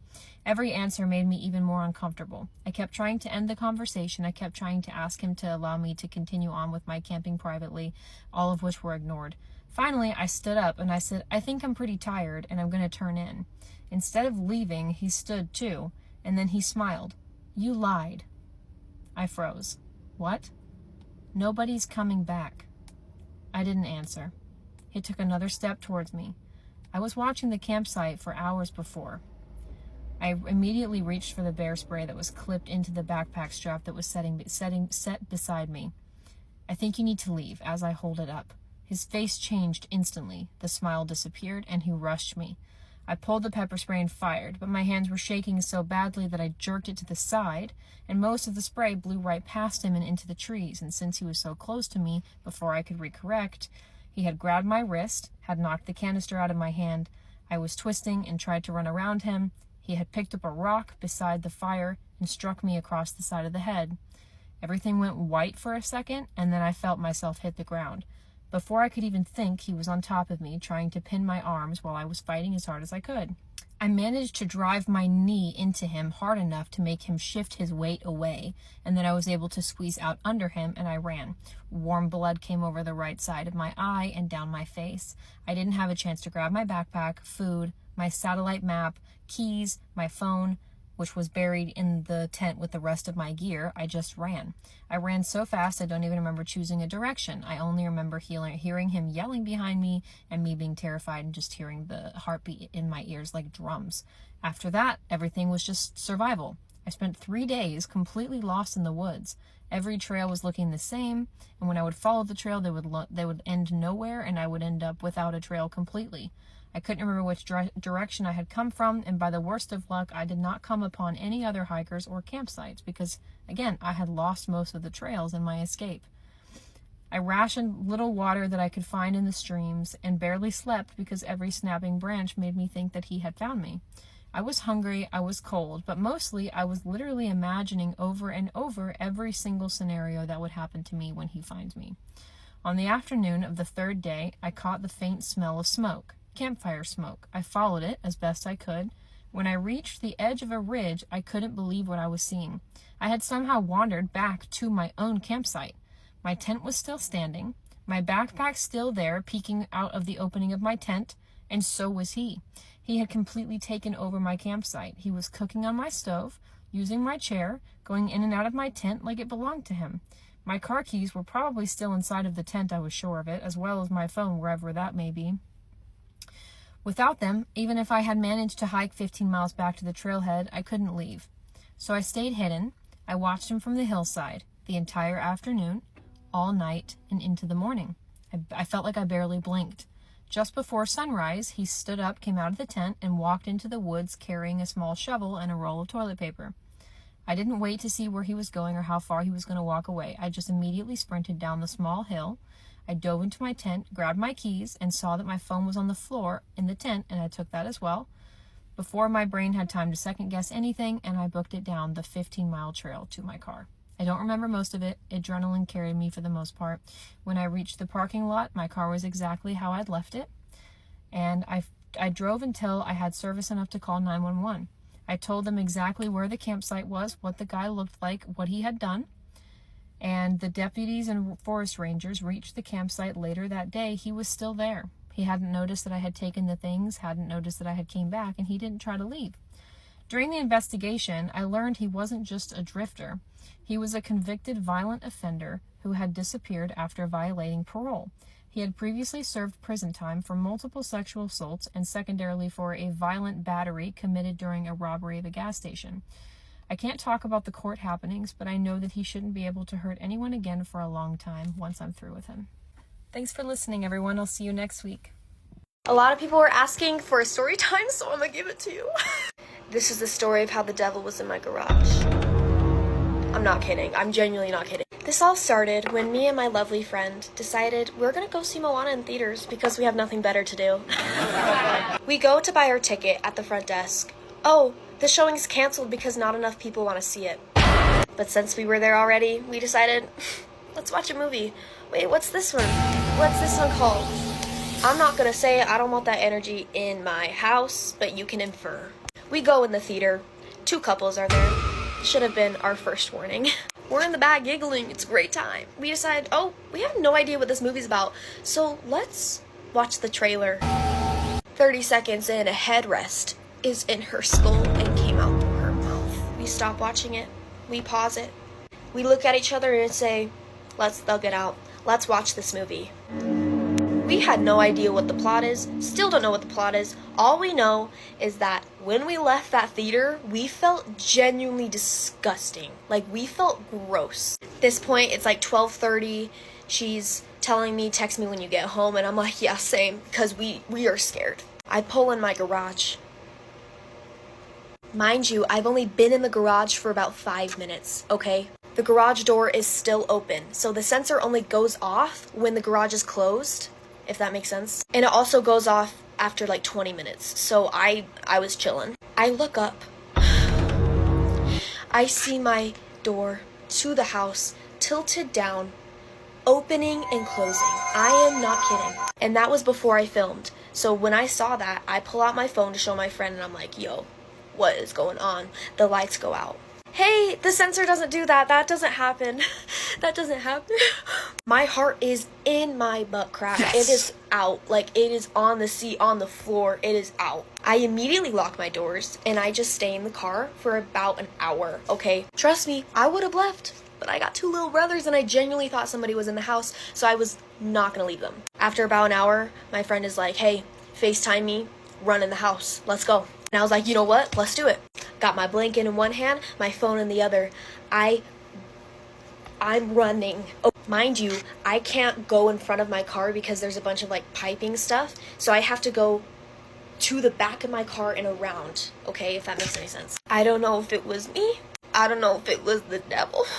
But a big metal pole comes crashing down. My friend can attest to this. She heard it over the phone. I start screaming. I think there is somebody behind me. I go inside. I lock that door. I'm walking up the stairs, and I hear noises. Okay, and it's coming from the garage side of the house, which it could have been upstairs or downstairs. I thought it was upstairs. My mom wakes up. It's like 1:30 in the morning, and she's like, boys, go to bed. She's yelling for my brothers to go to bed. So I'm going into the room thinking it's them. I'm like, guys, what are you doing? Like, why are you making all that noise? They're almost asleep. They're looking at me, they're like, we thought that was you. Oh! Mind you, while I'm having this conversation with them, there is still noises. And now that I'm up there, I realize it's coming from the garage. So at this point, I was feeling brave. I was feeling real brave. I want to be that good older sibling and protect my little brothers. So I tell them to come with me and check out the garage. I have them wait by the door, holding it open because it closes automatically, so I don't know why it was open in the first place. And I walk around my car, and I see just the metal pole is on the floor. What were those other noises, you may ask? I don't know. I'm still trying to figure that out. And trust, I'm not lying. Like, this seriously was the scariest thing ever. I run inside. I lock that John. I tell them to go to bed. I take a 10 mg. I'm in my bed. Can't sleep. Around 4 a.m. in the morning, I'm just looking up on my ceiling, and I see a light come from my window. Mind you, these were closed, but you can still get light from out here no matter what. I look out the window. My neighbor's motion sensor light goes off, okay? It's 4 in the morning. It detects things from the road. There were no cars. Trust me, my window was open. I would be able to hear if there were cars coming or not. Nobody was out either. I'm on my 5th prayer by morning. Basically, moral of the story, I'm never watching a scary movie ever again because I know for a fact that brings the devil into your house. And so thank you for watching. I have another scary Appalachian story for you guys tonight, and you are going to want to hear this one. This story was sent to me by Sunny. They don't live in the Appalachians, but they were out visiting and had a horrifying experience happen to them. So you know the drill. Grab a drink, grab a cozy blanket, and settle in while I tell you a scary story in my garden after dark. Welcome to Ghosts in the Garden. A quick side note before we get started. Some of you may have noticed I don't have my usual garden hat on. Devastatingly, it got left out in the rain and it no longer functions. It just flops forward. So if anyone has any garden hat recommendations, please send them my way. I need a new one, and I am so sad to have lost the original. so hopefully you'll be seeing me with a new hat soon. But let's get to the story. Hi Riley, this story is one I've been debating sending for a while now. My name is Sunny, and I live in Houston, very far from Appalachia. However, this story happened to me while I was visiting the Appalachian Mountains with my family in June, visiting a college that my brother was going to attend. When we arrived, nothing felt strange. The cabin was old, but not in a creepy way. The floors were creaky, the walls were covered with old paneling, and there were handwritten notes by the previous guests telling people where to find extra blankets and firewood. My parents were worn out and tired from the trip, so we all decided to head to bed. My brother and I were sharing a room that had a bunk bed in it, and we were going back and forth on who gets what bunk. I decided to take the top. That night, my parents went to bed very early, but my brother Alex and I decided to stay up late and watch movies and talk for a bit. Ironically, we decided to watch The Conjuring for about the 700th time because it's one of my favorite movies. I should probably add here that my brother and I are horror movie and paranormal geeks, so we've heard lots of stories online about Appalachia, but never took them seriously. My brother, however, was not familiar with the rules you see. It's also important to note that my brother is an avid whistler. He even won awards for his whistling skills, so it wasn't that out of the ordinary to hear random whistling throughout the house. I still remember when my brother was 8, he whistled in his sleep. All of that being said, that night I went downstairs to microwave some popcorn, and I could smell the distinct popcorn smell and the warmth radiating from the microwave. Out of nowhere, the house turned so cold that the hair on the back of my neck stood up. That's when I heard whistling coming from the front door. The whistle sounded so much like my brother's that I didn't even question it at first. It wasn't until I walked back upstairs and saw him sitting on the bed that I realized that he could not have been downstairs. When I saw my brother, he looked pale as a ghost staring at the window. I asked him what was wrong, and he said, "You don't see it?" very slowly and very quietly. I turned around, but there was nothing at the window. I thought he was just trying to scare me as siblings do, so I brushed it off. But just to be sure, I drew the curtain shut. Halfway through the movie, I remembered the whistling and decided to ask him about it. His face went pale. He insisted that he had not whistled, and for the rest of the night, neither of us could explain what I'd heard. At the same time that I was hearing this whistling, he told me that he saw a tall, dark silhouette by the window with very long nails and yellow eyes. That's when I looked back at the window and saw that the curtains had been drawn back open. Not even a second after I saw the curtains, the power went out. The house was pitch black, and so my brother and I decided to look for his phone to turn on his flashlight. While I was feeling around the bed for his phone, I suddenly got an overwhelming feeling that someone was standing right behind me. I even turned around because I was so sure that someone was there and breathing down my neck, but there was not anyone. Nothing could have prepared us for what we saw once my brother turned on his flashlight. He turned it on without thinking, and the beam swept across the doorway. For a split second, I thought I saw something standing there just beyond the frame. I couldn't make out a face, but I did see what looked like pale, bony fingers wrapped around the corner and yellow eyes. The light shook as my brother froze, and then it was gone. I remember smelling something strange, almost like rotten eggs. Immediately we looked at each other, started screaming, and my parents came running upstairs. At that same moment, the power came back on, and that thing was no longer there. My parents didn't believe it when we told them what we had saw, and thought that we had just spooked ourselves by watching a scary movie. I honestly can't blame them. If I was alone and it happened to me, I would have thought it was just my imagination. My brother remembers that night almost exactly the way that I do, which is the only reason that I've never been able to completely write it off. Nothing as intense as that happened for the rest of the trip, but the other 3 nights that we were there, I would still hear whistling from the woods. To this day, I still don't know what happened at that cabin. Maybe the movie put us on edge, and maybe there was a perfectly normal explanation for everything. But every now and then, when I hear my brother whistling from another room, I still catch myself wondering if it's really him. The whistling, combined with the creature you saw in the Appalachians, I don't know exactly what it was, but I really don't wish to find out. If you guys have any ideas, please drop them into the comments for Sunny, but I second guess constantly wanting to visit the Appalachian Mountains. If you have your own story, please feel free to send it to me. I would love to read it. Otherwise, I will see you out here in the dark in my garden on another night for another scary story. Bye.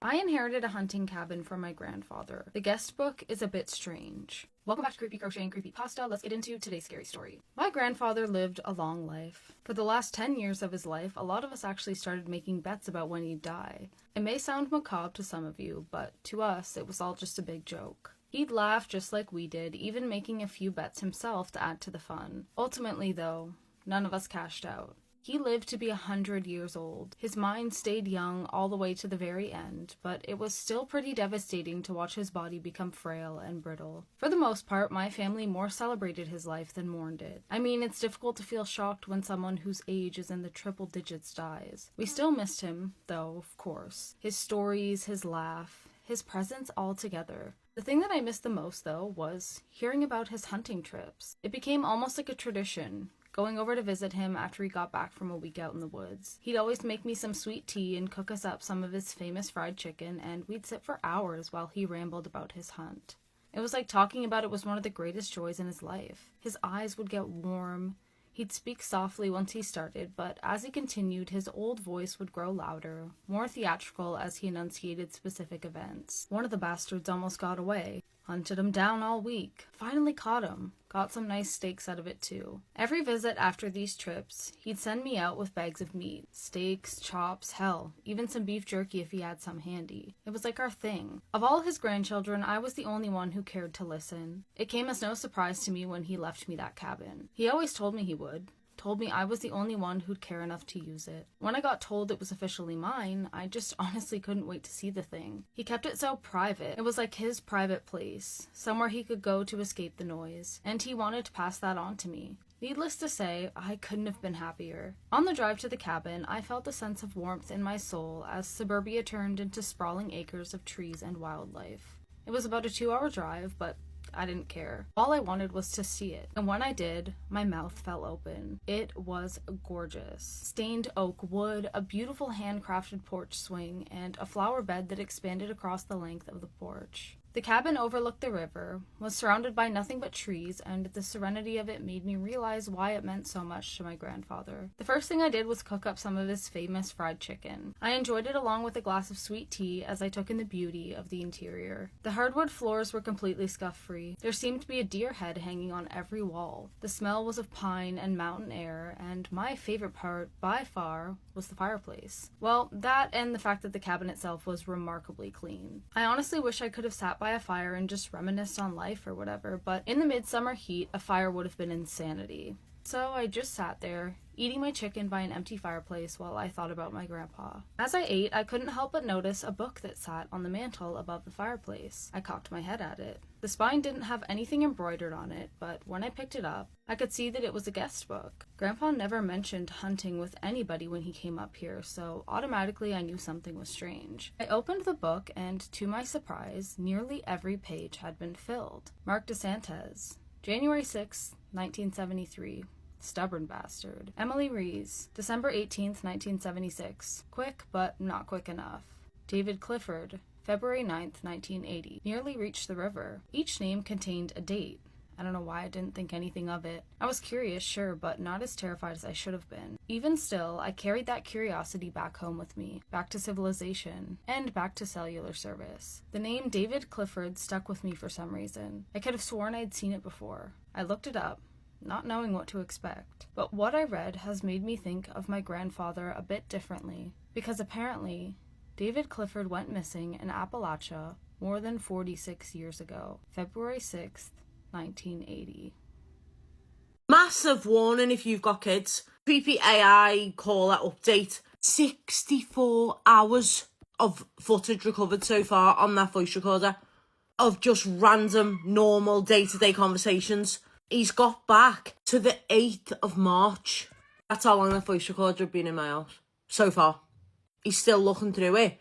And obviously, I've just got sent this. Hang on. I got sent this today. Don't know who from. I got sent 36 dresses before Christmas. If you don't know, I got a phone call about 2.5 months ago, and it was my daughter's voice. And ever since, we've been trying to work out what the hell's going on. She's getting her phone back fixed this week, so I'm going to have to get a new SIM card. In fact, it's done in the shop. I dread it. Whoever it is, he, she, could have been trying all along. There is one person, I suspect from years ago, who was really weird, and like, he went round saying that the government had been sent by the government to be friends with him, and he was actually quite famous on TikTok for doing weird things, like saying, I can't say it. I can't say it because I don't want it to get any worse. But anyway, this person said cut the teddy open. There is nowhere. It's not like a battery packed teddy, or there's nowhere for anything to be like hidden. See? It's totally... So there's no way anyone could get into there anyway. God only knows what things have been sent to me that I've thought are from brands, but really is from this person. I don't even know. I just don't know. I've got so much work to do. I'll cut it open later or tomorrow. I just don't... There's nothing in it, let's be honest. But I just... People... I don't know what to do. People are asking me for updates every day. I haven't got one. 64 hours, man, so far. 64 fucking hours. I'll keep you updated when I get an update. I'll cut that open later or tomorrow. I can't. I've got so much to do.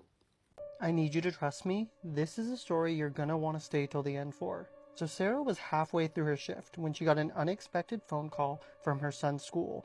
I guess her son Ethan had been called into the principal's office. They made it sound very important that she needed to come down to the school so they could have this conversation in person. Thankfully, her boss was pretty understanding about the whole situation. He only yelled at her one time for leaving early. She took the long way over to Paul Revere Middle School because she felt like she needed to compose herself a little bit. Ethan had never really been in trouble before, so she didn't really know what to expect.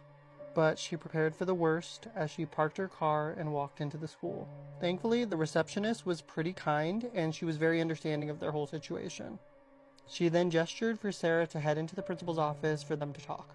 As she walked into the office, she was greeted by Mrs. Peterson, and she was gestured to sit down. Mrs. Peterson basically just said, "Thank you so much for getting down here so quickly. We just need to have a little discussion." She did apologize, though, for trying to call her while she was at work. She said that she tried to get a hold of her husband, but he seemed a little bit preoccupied. Sarah says that's one way to put it, and she figures that it's easier if she just handles these sort of things. At this point, Sarah takes a deep breath, and she says, "Okay, so what did my son do?" She said, "Did he get into a fight or something?" And Mrs. Peterson basically says, like, no, it's nothing like that. She then starts asking some questions about Ethan. She's asking about his home life and his social life, just to try to get a feel for where the kid was at. Sarah kind of lied a little bit when she said things were good at home, because they weren't the best. She had then asked, "Does Ethan seem a little bit, like, reclusive lately? Has he been hanging out with friends, or does he seem a little bit more shut in?" Sarah then says, "Maybe a little bit, but, I just figured it's him being a teenager. He's just been moody lately." So Mrs. Peterson tells Sarah that it seems like Ethan has been spending a lot of time on his phone, and he's been, told repeatedly again and again for him to put his phone away in class, but he refuses.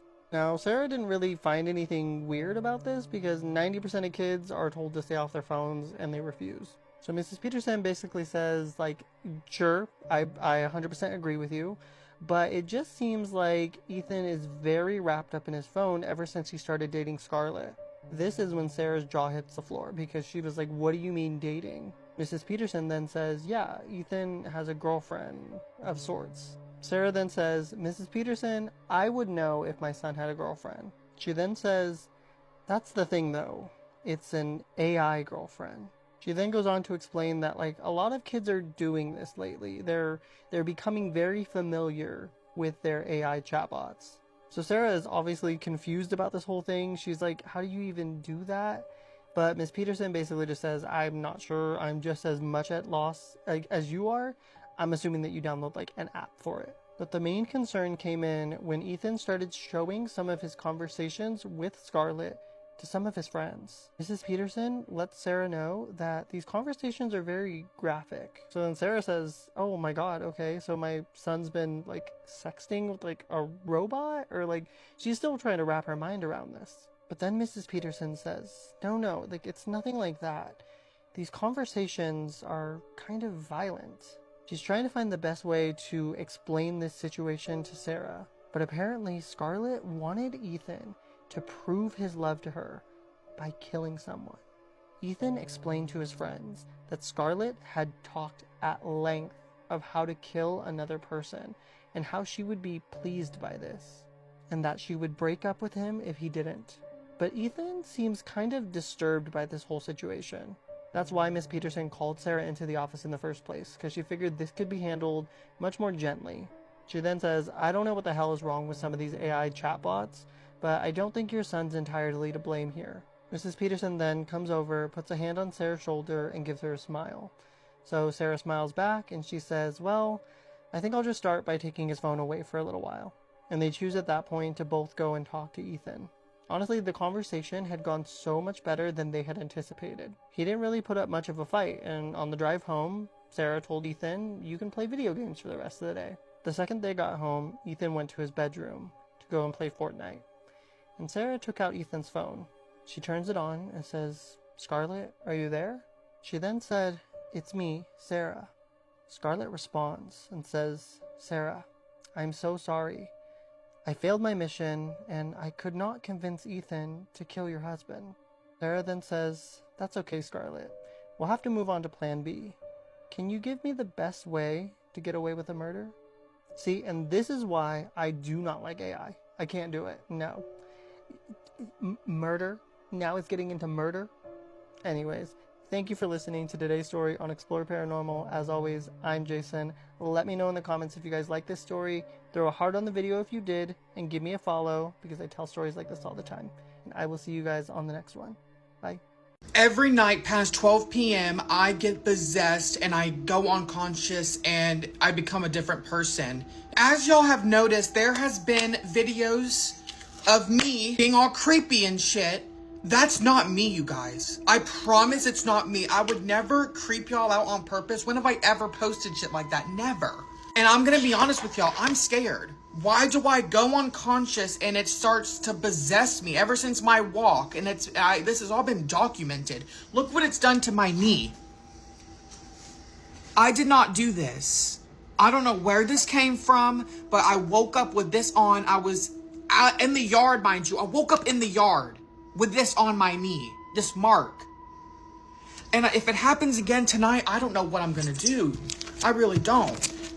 So we're definitely gonna try to find a priest of some sorts to get this demon out of me. Because clearly it's some type of demon.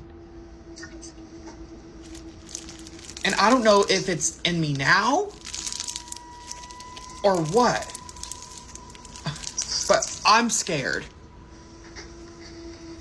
Let's not get my hair in the slime.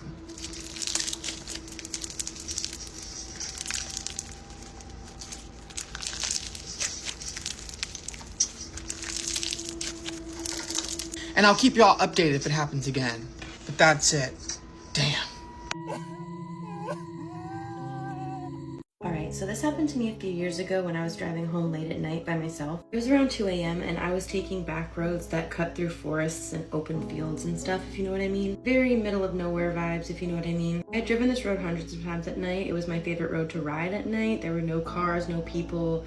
Very rarely did I see animals or anything like that. I'm driving, I'm minding my business, I'm listening to my music when all of a sudden I see a person up ahead. Which is weird for two reasons, because one, there's no houses, no gas stations, no reason why anybody should be out there so late at night. Secondly, it was weird because this person was wearing what seemed to be like a long white nightgown type attire. And she was just standing there barefoot facing away from the road, back towards me, facing the opposite direction. At this point, my brain is doing gymnastics trying to figure out what is going on here. Like, you know, maybe their car broke down somewhere, maybe they were a hiker or something and they got lost and they just found the road. It could have been a number of things, right? So I start to slow down a little bit as I pass by her to kind of like see if she needed any help or anything. I was just about to ask her if she was okay when I noticed that she had no face. I know how this sounds. I know how this sounds, okay? And this is why I don't talk about it very often, because I know you guys are gonna be like, oh, she's just schizophrenic. Oh, she just... But I swear on my father's life, on my grandmother's life, on my sister's life, on my mother's life,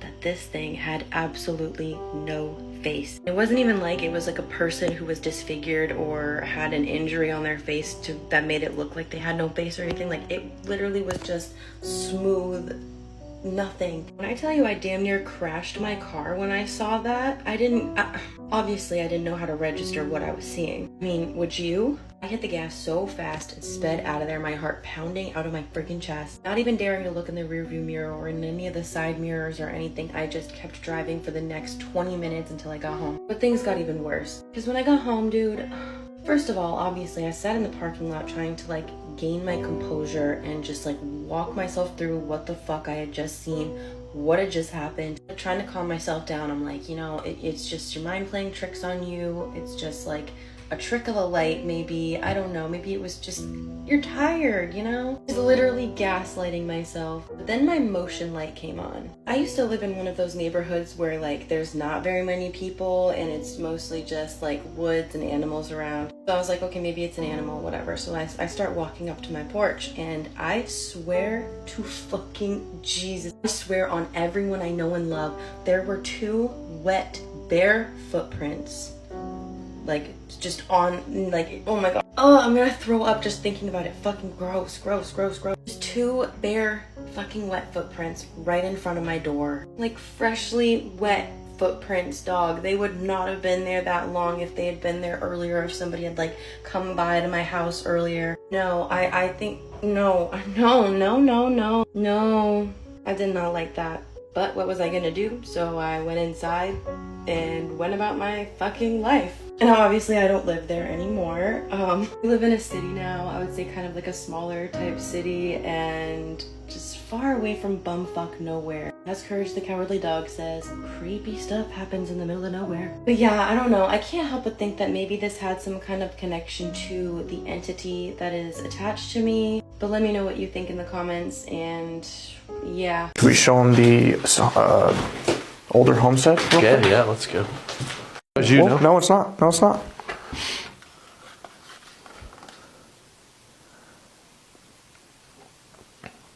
Was that you? Yeah, that's on either side. It went to both. Yeah.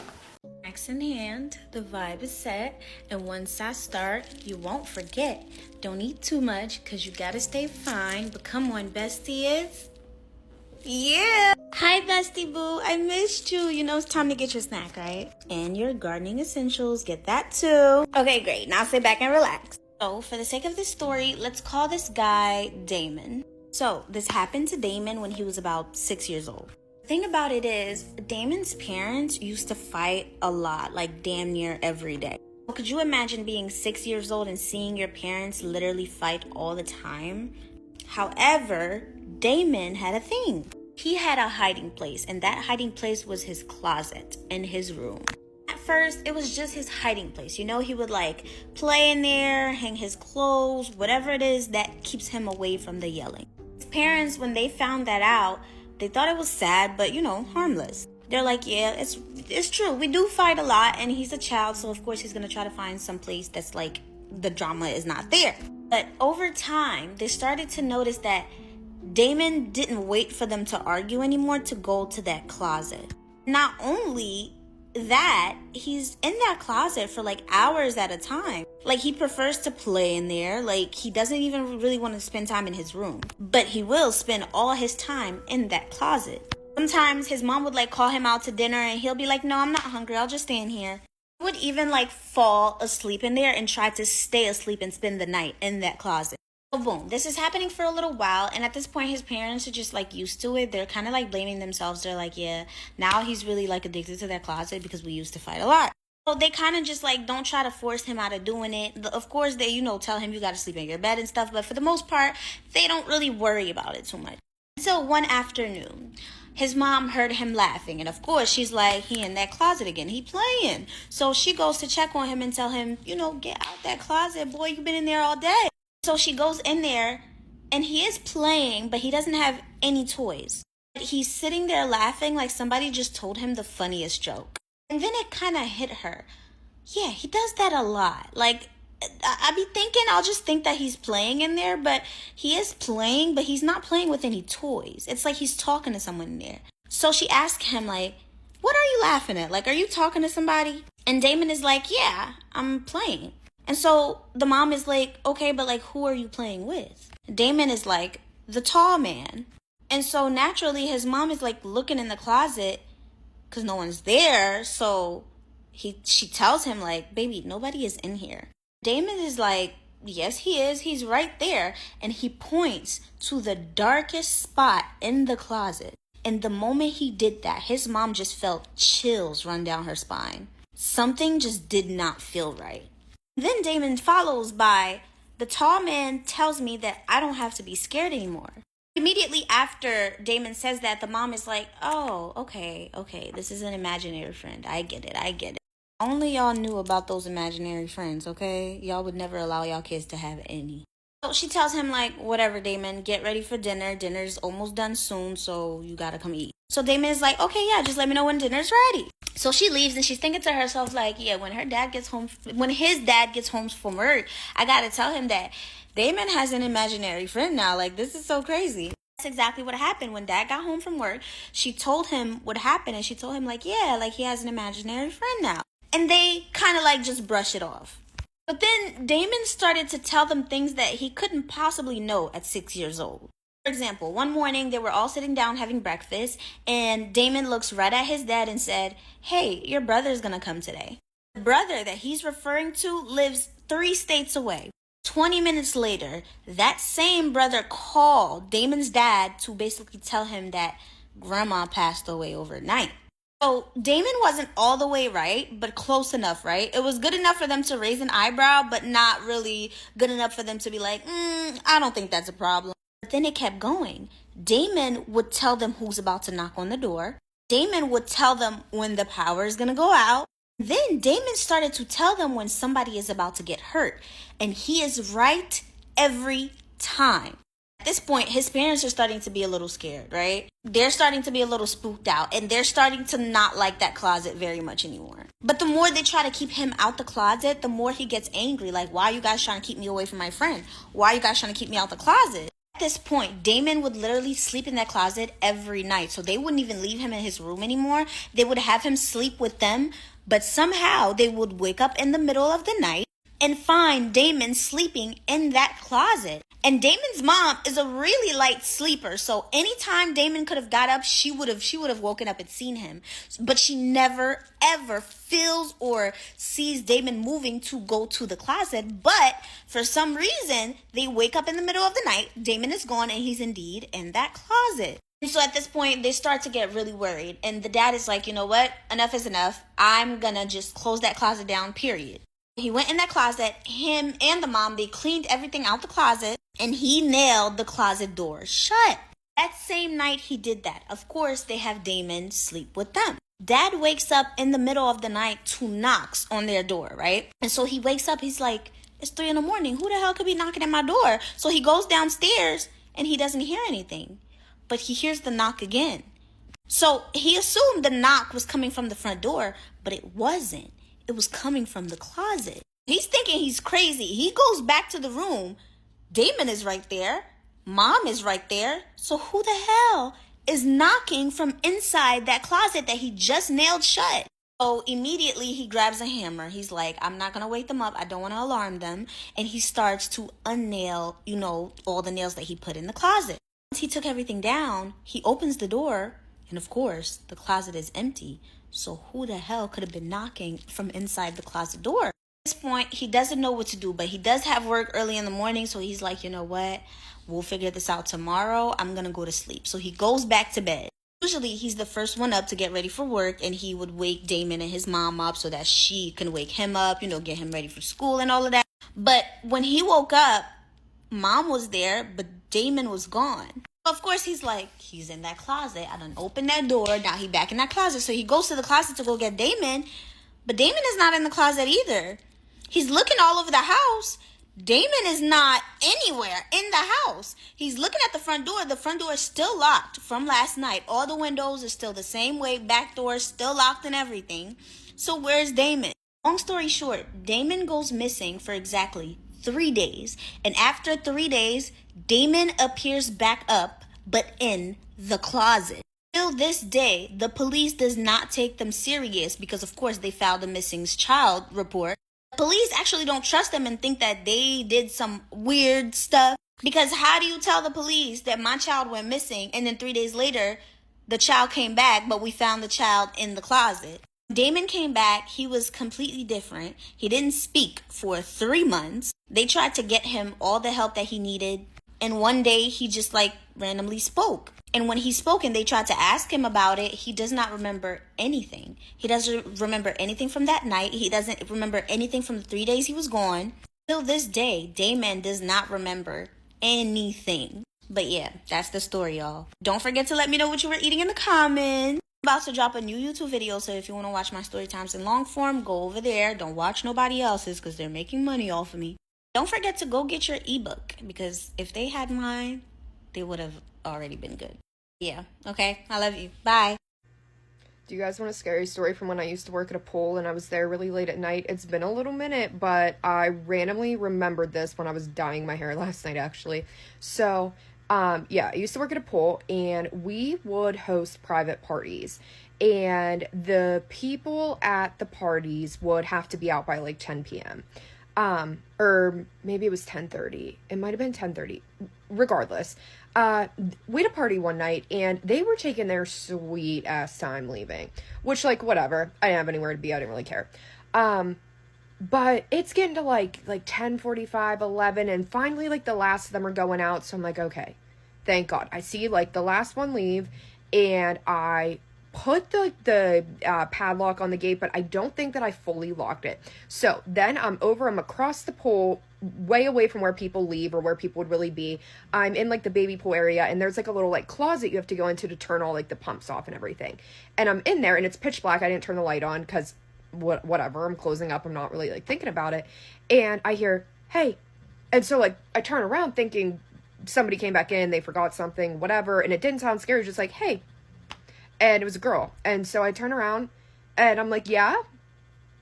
Don't hear anything. So I open up the door further. It was just like cracked a little bit. So like a tiny bit of light was coming in.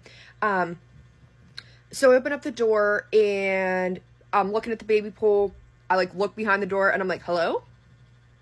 Nothing. So then I'm like, okay, they must have been leaving and said something that like said hey to their friend, whatever.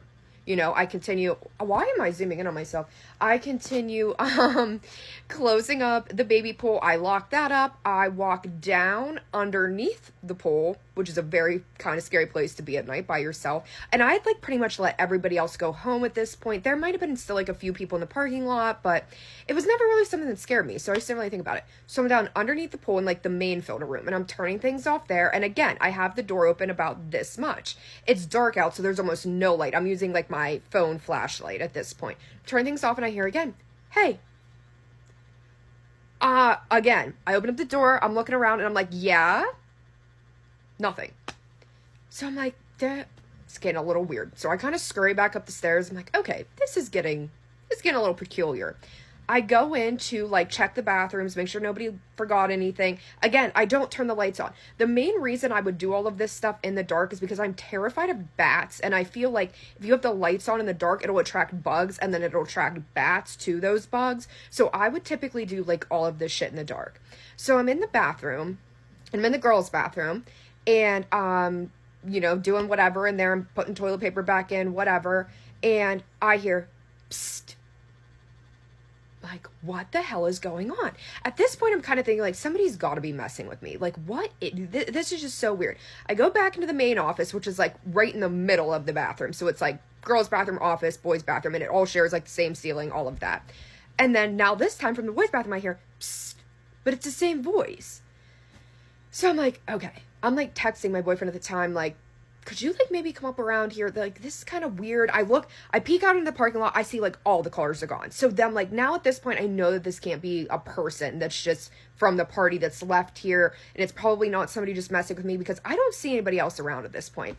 So I go back into I go back into the girls' bathroom, and I was washing my hands. Obviously, I'm touching things in a bathroom, creeped out. Again, the lights are not on. Washing my hands, there's a mirror right in front of me. I make the mistake of glancing up in that mirror, and I see like a flash of light, like it almost looked like a flashlight went across the mirror. So like, okay, I look down again to turn off the sink so that the water stops running, look up again, and I swear on everything, and I know I'm going to get a lot of comments. This didn't happen, by the way. Hope that helps. But anyway, you can believe me or not, I really don't care. Quick, like out of the very corner top of the mirror, I see like a flash of what appeared to be a like ghostly white face and dark hair go by. It was so funny too, because when I was telling some of my coworkers about this story, the one when I got to that part said, "Are you sure you didn't just see yourself?" Like, no, it wasn't me, because it was way up above my head. And I just bolted out of there, locked the door, ran into the office, got my stuff, flew out of the gate, locked the gate, flew into my car. And if you, there's like people that I worked with that probably remember this story that's going to see this. I feel like at that point, things just, like, this was like years after I lived in that haunted house. Obviously, if you were here for all those stories, you'd remember that. So like things just didn't really quite probably like startle me or scare me as much as it might have to somebody that like had never had any experiences with anything. But I was definitely shook. I drove home in silence. Drove home like looking over my shoulder. Drove home with my car lights on. Like I turned on my overhead lights in my car. And I got home, like took a shower, went right to bed. I'm like, damn, that was weird. And nothing ever happened there again, at least not to me. I can't remember if anything ever happened to anybody else, but I would hear people talk about like hearing weird things in there and this and that, but like it's a pool, so you know, you kind of hear a lot of weird noises. But I swear, clear as day, I heard the hey, the psst, saw the flash of lights, saw the face. Yeah, I don't know. I think I'm just like somebody that's haunted. I really do. I think I'm just like gonna be haunted by things the rest of my life. Imagine you catch your dad talking to himself, and then later you find out that your dad has had an imaginary friend ever since he was little. Now I'm happy that I didn't have a dad.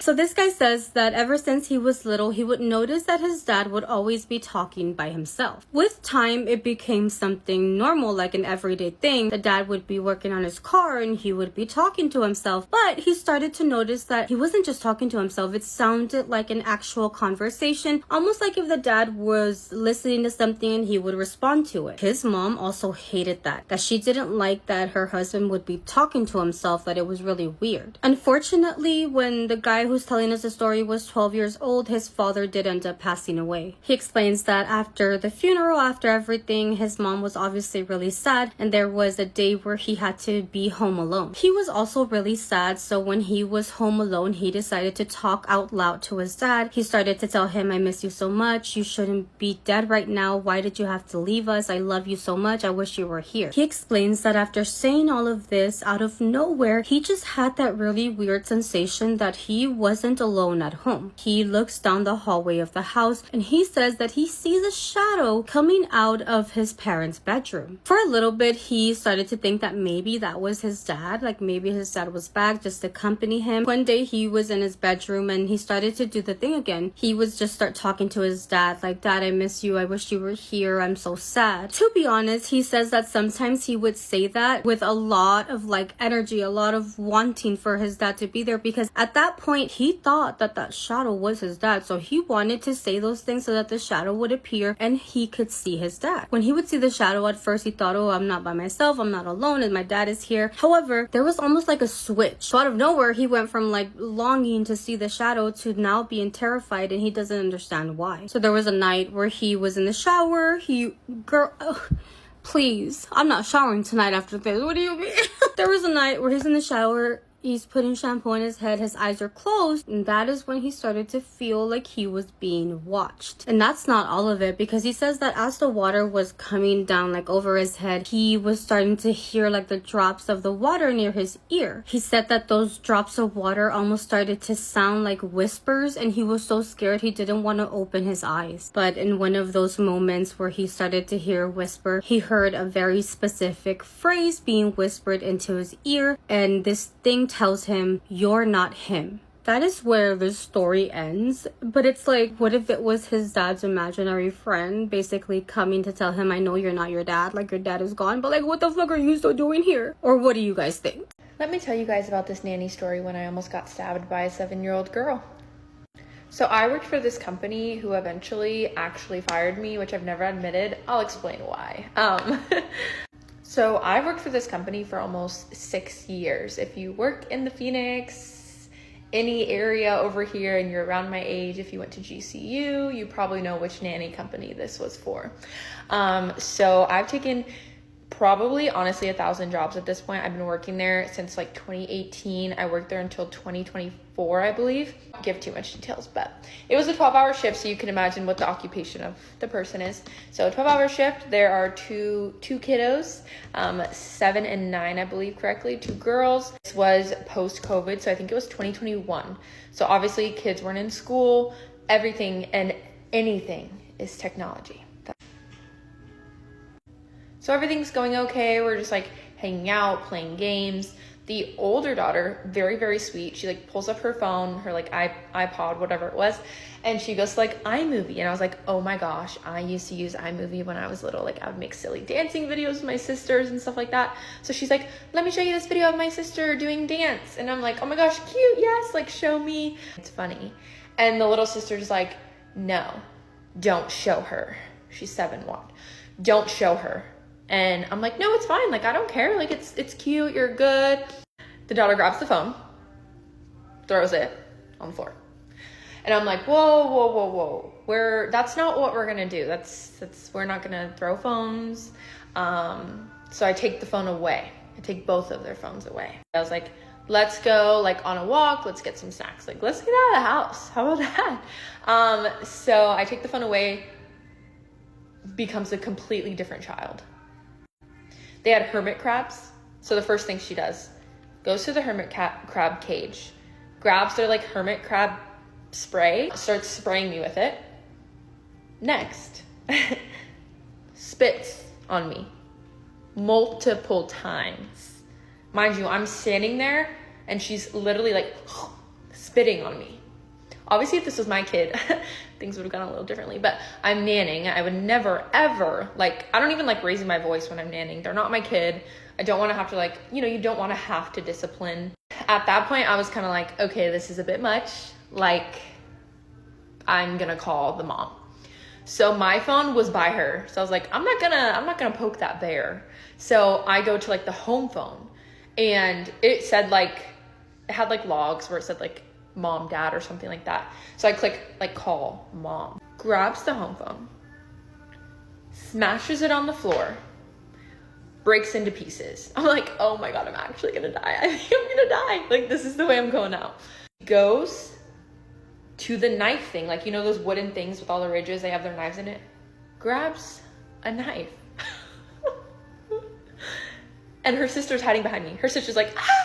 Like climbs behind me and I'm like protecting her. I'm literally like this. I'm like holding her sister, like protecting her. And I'm like, it's okay. It's okay. No one's got to get stabbed. Like, it's going to be okay. Like, let's just let's calm down. Like, we can go to a snack, like at this point, I'm like, I'm actually going to end up on the news that this 7-year-old kid that I'm nannying tried to unalive me because I took her phone away.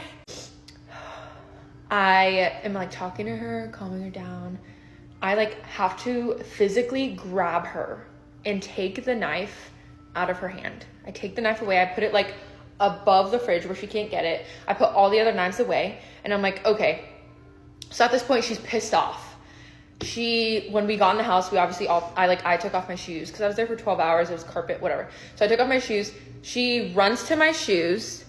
She picks them up, opens the front door, throws them in the middle of the street, into the street. I'm like, okay, that's really great. So I go outside to get the shoes.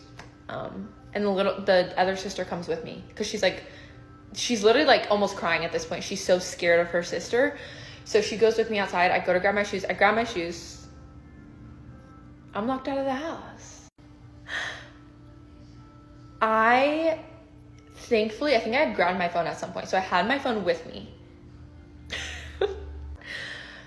They have these huge like floor to ceiling windows in the living room. So that's where she is. There's like the living room and then there's like the main door for the house.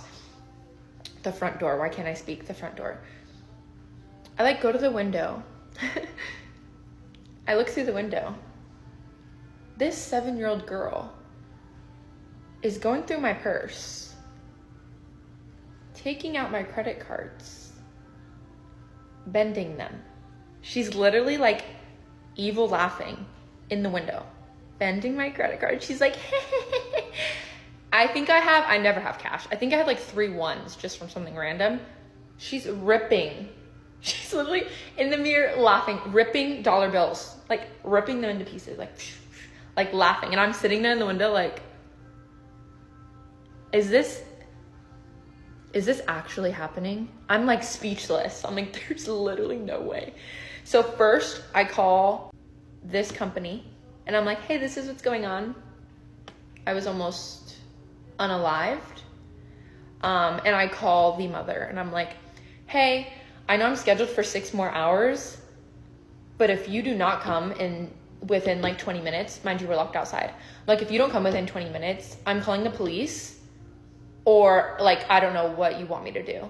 Like, I'm locked out of the house with your other daughter. She's bending my credit cards. She pulled a knife on me. She spit on me.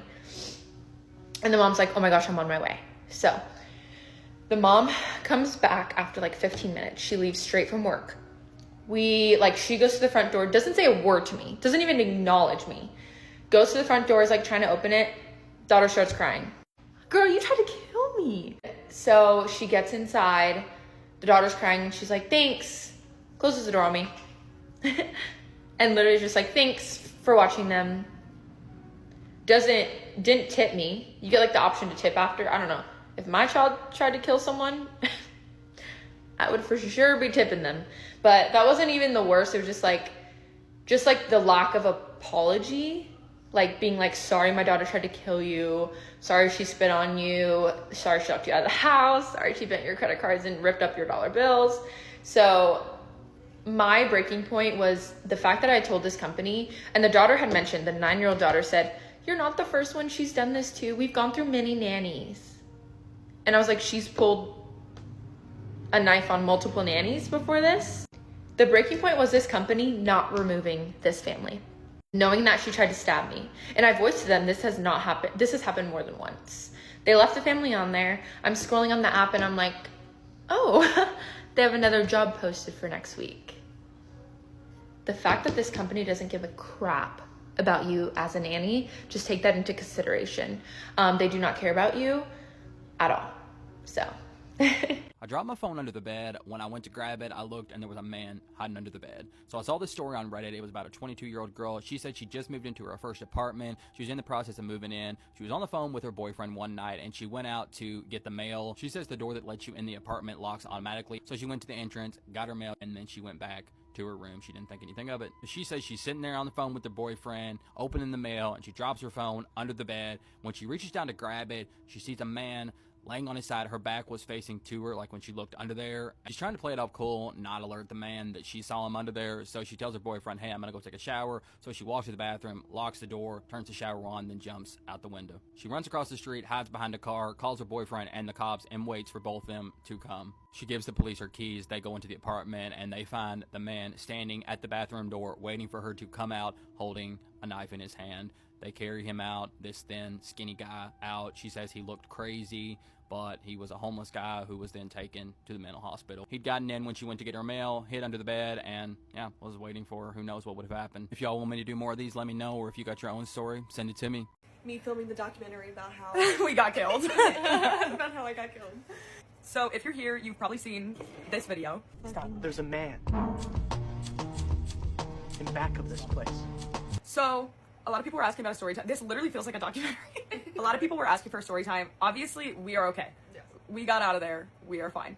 But it did not feel that way while it was happening. It was so scary. And there's actually more of the video than was just shown in that little clip. So I'm gonna put it in as we're talking about it to kind of explain what's going on.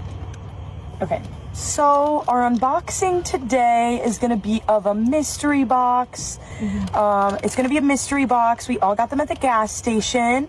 We all got different themed items.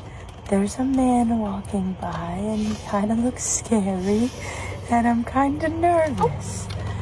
First, I just want to say, I didn't immediately see this man walking and think like, oh my god, I'm so scared. So to all the angry men in the comment section, shut up. But also, I have every right to be scared of a man. I am a woman, alone at night. The reason I started getting scared is because he was walking normally and then he suddenly just like starts walking really slowly and he's kind of like going side to side, like it's so odd. I am the first one to see him. Like they don't see him right away. So mystery items. Please don't. I think Reno is gonna get the fucking. when I like shush her, this is because he starts moving like very erratically, like instead of just walking normally down the sidewalk. So like this is where the playground is, and he's like walking down the sidewalk, and the sidewalk curves around. When he was walking this way, he like sped up really fast and then like kind of stopped himself and like walked backwards and then walked forwards again. Walking very odd, like I don't know, it was very uncanny. Imagine like Nikki from Obsession. That's kind of the walk it was giving. He's walking weird.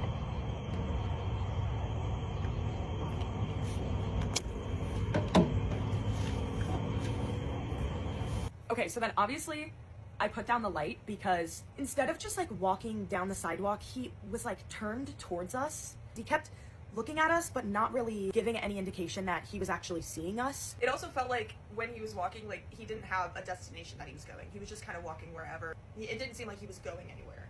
And Right. so that's kind of what scared us. Like, And then at this point, I go to stop the camera, but then I was like, what if I need this as evidence or something? Like, I don't know. Like, I was so scared. And also, to the people that think it's scripted, we went out there to, like, film a unboxing of, like, mystery squishies. That's why we were recording. It was not scripted. I'm so fucking scared right now. I'm so fucking bad. I can't do it.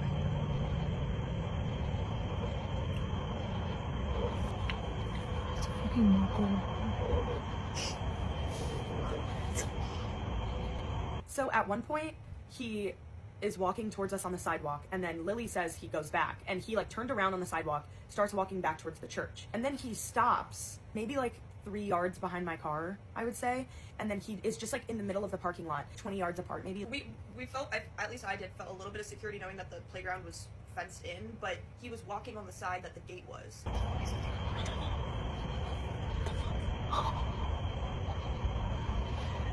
Guys, I'm getting really freaked out. That's what I did. No, he's weird. We need to stay here until he makes it. So this is where it went from uncanny valley to this man is going to attack us. At one point is like kind of in front of us, and then he turns around and like lifts his shirt up.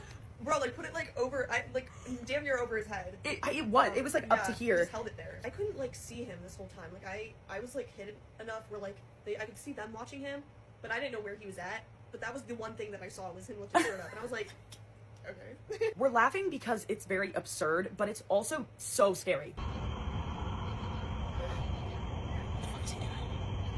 So the thing he was doing that was freaking me out kind of the most is that he kept like hitting his hands, but it wasn't like a relaxed, like, you know, he was like it was odd.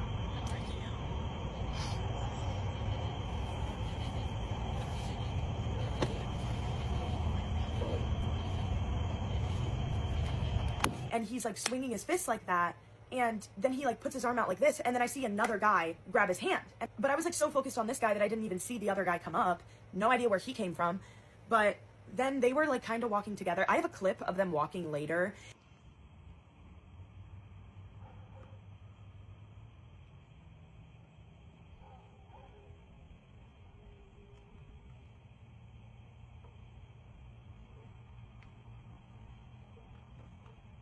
I didn't really catch what I wanted to catch, but it's the two guys walking, and like I was saying, he's kind of just starts veering off and walking another direction, and I think he's like over exaggerating his steps. It didn't seem like he was drunk. It seemed like he was like on drugs of some kind. I don't know what. And they start walking towards this line of houses that's against the road attached to the church, and eventually they leave my line of sight. I don't know if they went into a house or what happened, but I don't know. It was really scary, but eventually we ended up running to the car and locking my doors, getting somewhere else, and then we just recorded our squishy video. So if you guys want to see that, we are alive, we are well, we are okay, but it was terrifying.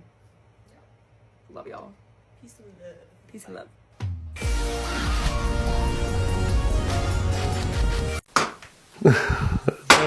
What the fuck was that?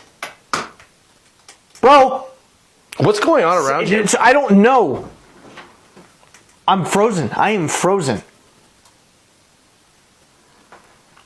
Did the window break? Most of my followers submitted stories are scary, but it's rare that they come with a photo that is this creepy. Welcome back to Creepy Crochet and Creepy Pasta. Let's get into today's scary story. I think I ran into a demon. Okay, so I've always had, and still have, an intense feeling of dread whenever I'm left alone in the dark. I have always hated the thought that I don't know what or who is with me because I can't see in that situation. I don't necessarily believe in the paranormal. Actually, I just don't think I allow myself to believe in it. Anyway, now for the actual story. This happened in my house, specifically on the top floor in my parents' bedroom. Instead of normal doors that open to reveal clothes in the walk-in closet, there are mirrored sliding doors that move side to side to access the clothes. Remember that for later. It was later in the day, around 6:30 or 7 p.m., and my sister had stayed up all night the night before, so naturally she was asleep during this time. She was asleep in my parents' room with the lights off. My mom had just finished making dinner, so she told me to wake my sister up to eat. I entered my parents' room and the lights were off. I was in the process of trying to get over my fear of the dark, so I didn't turn them on. I walked up to the bed and shook my sister's shoulder. My sister has always been stubborn when it comes to waking up, so she only stirred slightly at first. I continued trying to wake her, but I quickly realized she wasn't going to wake up unless my mom came in herself. I got up from the bed, and before you think that I wasn't uncomfortable in the dark at that moment, trust me, I was. When I stood up, I looked around the room. My eyes landed on the walk-in closet momentarily, my reflection staring back at me from one of the mirrors in the darkness. I looked away quickly, suddenly feeling extremely anxious, though I continued looking around, trying to become desensitized to the dark. I turned my gaze to the desk on the left wall. I forgot to mention there was a large computer sitting on it. I also forgot to mention that because it was winter, it was completely dark outside, so no light was coming through the window. I looked into the computer monitor. It wasn't turned on, so the screen was completely black. That was when I saw it. Rather, them.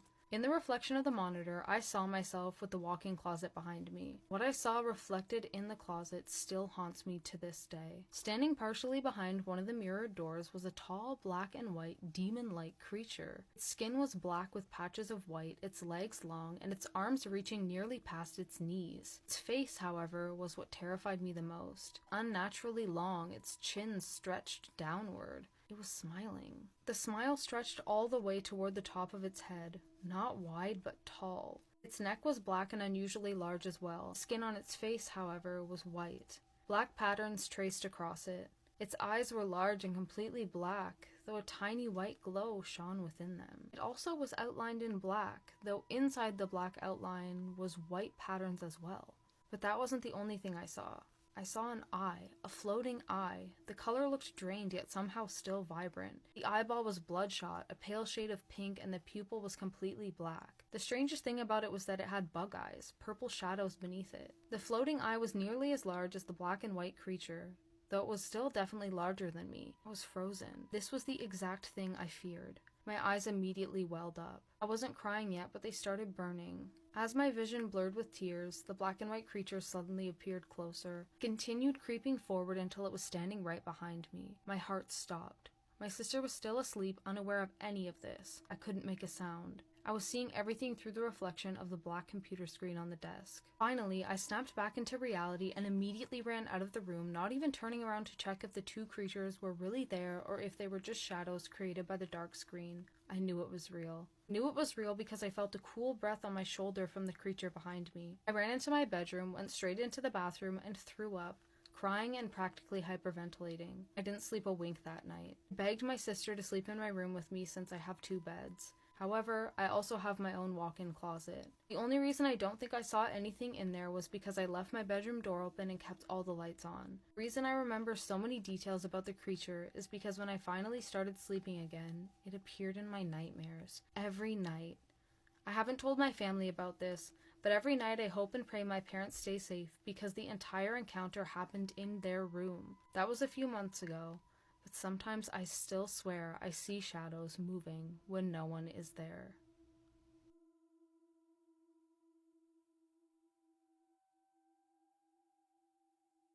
My cousin unalived 2 women and is now serving a life sentence.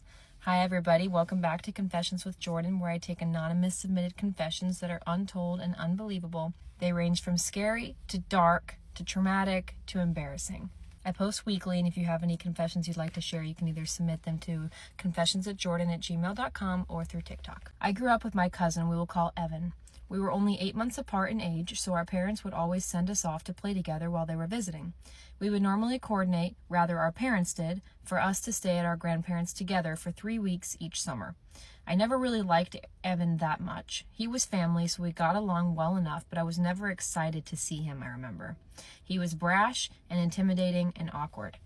In the end, I guess I'm not too surprised after finding out what he did. He never really seemed to care when someone got hurt. One summer, I crashed my bike pretty badly. My knee was split open and I was crying. Instead of helping, he just stood there watching me. I remember being angry and asking him why he wasn't getting an adult or bending down to help me, and he shrugged and said, "I just wanted to see what you'd do," and continued watching. I was never really sure what he meant, but I stood up angrily and stormed back home with my bleeding leg. He also lied constantly, even when there was no reason to. He'd tell stories that were obviously impossible and then get angry when someone questioned him. He would switch personalities depending on who he was around. Adults thought he was polite. Kids knew him as quiet and easy to explode if you upset him. Very sensitive. But his brother had drowned in the pool while they were both swimming together after getting trapped under a large water toy when they were young, so everyone cut him some slack. In high school, he became quieter. He didn't have any close friends, but he always seemed to know everything about everybody. He spent hours driving around town at night for no particular reason. If you had asked him what he'd been up to, he never had an answer. We drifted apart after graduation. I moved away for work, and he would occasionally send me a message asking weird questions like whether I still remembered certain back roads or certain abandoned buildings that we had found as kids. 6 years later, I was on the phone with him catching up, and he told me that a woman in his town had recently went missing after leaving her work, and they hadn't found her yet. The whole town was searching and upset. He said the news had noted she was wearing a red blazer, so he had been doing his part by taking his normal nightly drives around, trying to help out by looking for the red blazer in the woods or on the side of the road. I looked it up after the phone call because I was curious if it would be anyone I had known growing up. Police said she apparently worked at a hospital and was getting off at around 11 p.m., and cameras saw her leave to the parking lot but never come out. There was no reliable footage of the entrance and exits of the parking garages, but her car was there days later. No cameras saw her walk back into the hospital. The investigation went cold. 3 weeks later, Evan called me again. "Do you think they'll ever find that woman?" he asked. I said probably not, honestly, if it's been this long. I wonder if she ran away or if she's dead. I watched a lot of true crime, and if someone is missing for 6 weeks without a good reason, it's never a good thing. There was a pause, and then he said, "It's amazing how someone can just disappear." I specifically remember him using the word amazing. I laughed and I said amazing, and then I called him an asshole. He had replied and said something along the lines of, "I'm just saying that people think when something like this happens that someone would have noticed something, but they just don't. I'm surprised stuff like this doesn't happen more often, honestly." It was an odd conversation, but so was he, hence why he wasn't my favorite. A few months later, we went for lunch at a small bar and grill while I visited the area. One of the big TVs was playing the news and had her picture up, missing for 3 months. He stopped what he was saying mid-sentence and just stared at the TV, no expression, until they switched topics on the TV, and then he just kept talking like nothing had happened. Almost 18 months after the first disappearance, another woman vanished. She had been driving home after visiting her sister. Apparently, this time there was a witness that had said they saw the woman on the side of the road with a flat tire the evening of her disappearance on a back road in the nighttime. The witness stopped to help, and the woman said that her husband was on the way and that she was fine. She was never seen again. Apparently, a large clump of her hair and some gasoline was found in her SUV. A week after the second disappearance, Evan texted me, "You still working late?" "Sometimes. Why?" "Just wondering." "Okay." "Don't take the back roads at night." "Okay, why?"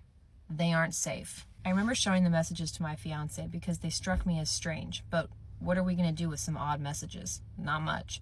I hadn't even considered anything criminal at this point. The break in the investigation came from traffic cameras. Investigators were able to track a vehicle that appeared near both scenes and stayed long enough to be suspicious. It belonged to my cousin.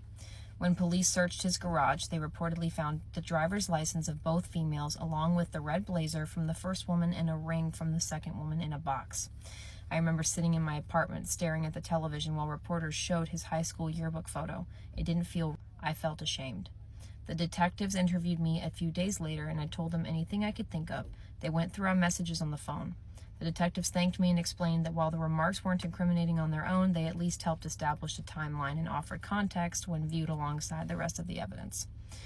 Somehow the cousin I grew up with that was weird is the same man who we later discovered would end the lives of 2 people.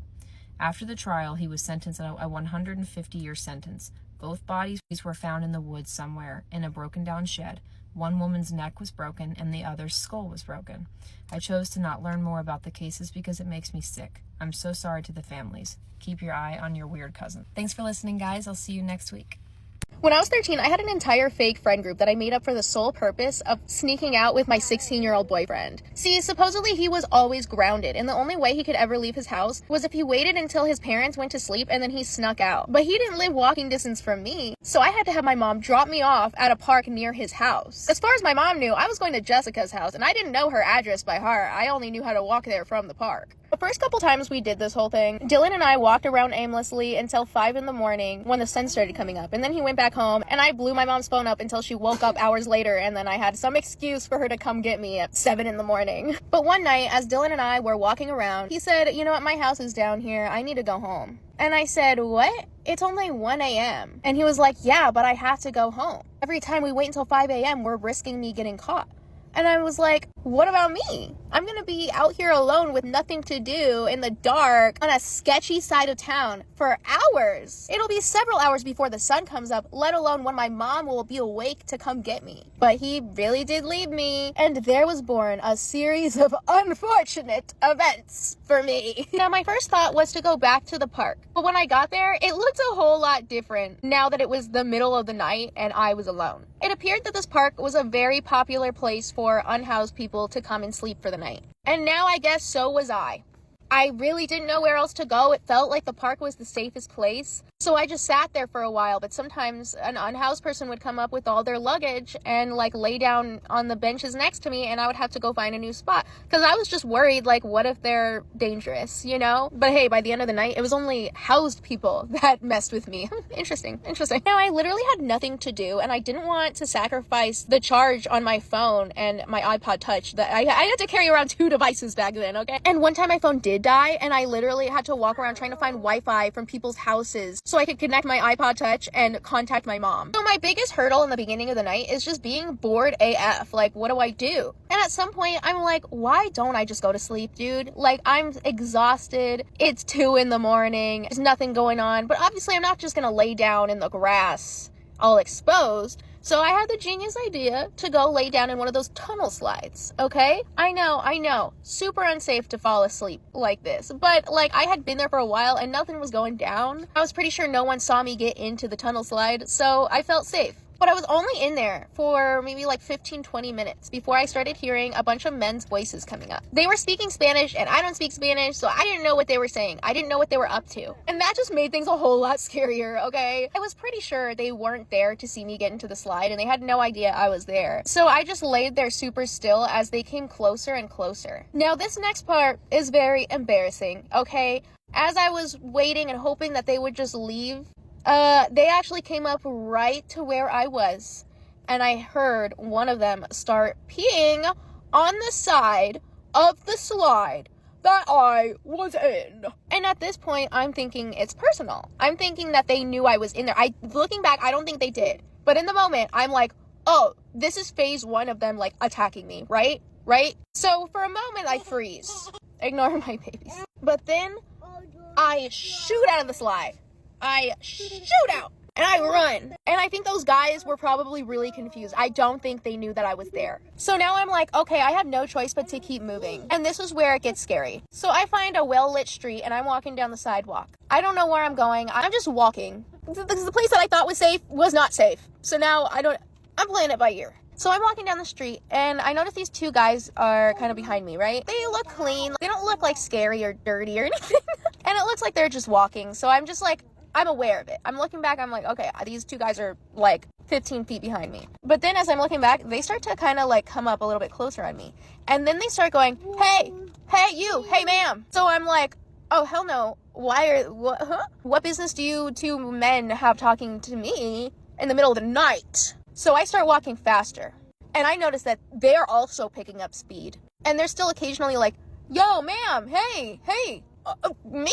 Why are you talking to me? So then I remember some advice that my mom gave me when I was a kid, and she would tell me like what to do if you're in a dangerous situation, right? And she would tell me to go somewhere public, go somewhere where there's people, witnesses. So in the distance ahead of me on the other side of the street, I see light. It's a well-lit gas station. There's cars filling up their tanks. There's people. There's witnesses. Okay, that's where I need to go. So I start running, dude. I start running. And once I get just across the street from the gas station, I cross that street. I jaywalk across that street. And guess who is on my tail? Those two men. Like, literally, what are you doing? So I'm like, okay, they're for sure trying to do something to me, because what do you mean? What do you mean? So I go into that gas station. I have no money. I don't have anything to be buying or anything, but I'm just walking the aisles. And guess who else enters the gas station? Those two guys come up to me, and one of them says, hey, we were just trying to help you. And they looked at me like I'm so dumb. And I'm not gonna lie, like, it worked on me in that moment. Like, I was 13, like, I felt stupid. Like, oh, was that dumb of me to be running away from these two dudes? In retrospect, no. And also, like, if you're trying to help me, like, why not offer help now that we're in a well-lit public area? But I'm feeling pretty stupid and scared also. So now that I'm safe-ish, I don't know what to do. I can't just, like, wander around this gas station forever. Like, now I want to sit down. So I exit the gas station and I just sit on the curb right outside of the door where I could easily run back in. It's super well lit. There's a lot going on. Like, there's a lot of people coming up and pumping their gas and stuff. There's lots of people in and out. So I'm sitting there for a while and I see this super nice, like, classic looking car pull up. And the people I saw come out of that car, it is like something out of a movie, dude. And okay, I've told the story in the past and people got upset that I, like, mentioned race, and I'm only doing that to give you, like, a visual. So I see this nice, like, classic vehicle pull up at the pump. Some people come out of the car and start walking into the doors. So they're walking towards me. So there's a man and two women. The man is like a black man dressed in like a colored suit. Like, I want to say it was literally like a purple suit. Like, he's looking snazzy, okay? He's looking good. And on either side of him, he has two Asian women that are beautiful, like hot, and dressed identically. And they're literally like, they have like their arms around him on either side, or maybe his arms are around them. Like, I don't know, but it's like they're all connected and they're walking, and it's like, what am I looking at right now? Like, it literally looks like Cat Williams and two identical looking hot women on either side of him. Like, what? I'm literally seeing like an actual pimp right now. I'm looking up to them because they're walking right towards me. I'm right by the door to the gas station. So the guy comes up to me and I'm like, I know he's about to talk to me. Like, he's looking at me and he goes, hey, how old are you? To me at the time, like, he seemed genuinely concerned. I was only 13, remember? So I'm thinking to myself, should I say I'm 18? Because, like, what, am I gonna get arrested? Like, is he gonna call the police because I'm breaking curfew or something? But then I'm like, there's no way I can pass as 18, right? So I'm like, 16? And he's like, that's what I thought. He goes, if you ever need anything, give me a call. And he gives me a card, and it's for like an auto body paint company, but it has like his name and number on it. And like, looking back, he was definitely trying to recruit me. Like, he was definitely trying to like pimp me out, traffic me, like all of that. But at the time, I was like, thank you. Like, I legit held onto that card for years, dude. I had that card in my wallet, like, just in case I need to call it. Like, what was he gonna do?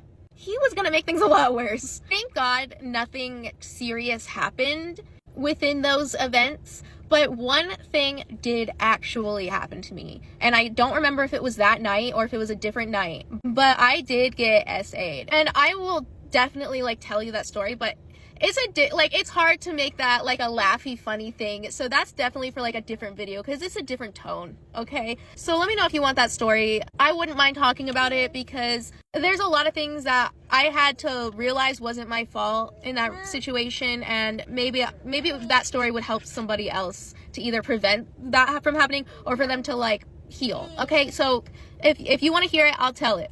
Let me know. And everyone's been saying I need an update on Dylan. I actually do have an update on Dylan because I started talking to him again when I was like 19, briefly, okay? And he was just a whole lot worse. So I do have some updates. And yes, I did tell this story on here when I had way less followers about a year ago. So if you've heard the story before, it was me. I've had people claim that I steal other people's stories, that I make them up, that I take Reddit stories and change them slightly. Very specific accusation and very wrong. All of my stories are true. They're real. They're my stories. Yeah. Thank you to everyone following my stories. Thank you to my followers, the commenters, everybody. Like, it literally heals me so much, and it just makes me feel so good to be able to tell my stories, whether they're really personal or like really stupid. So thank you. I love you guys.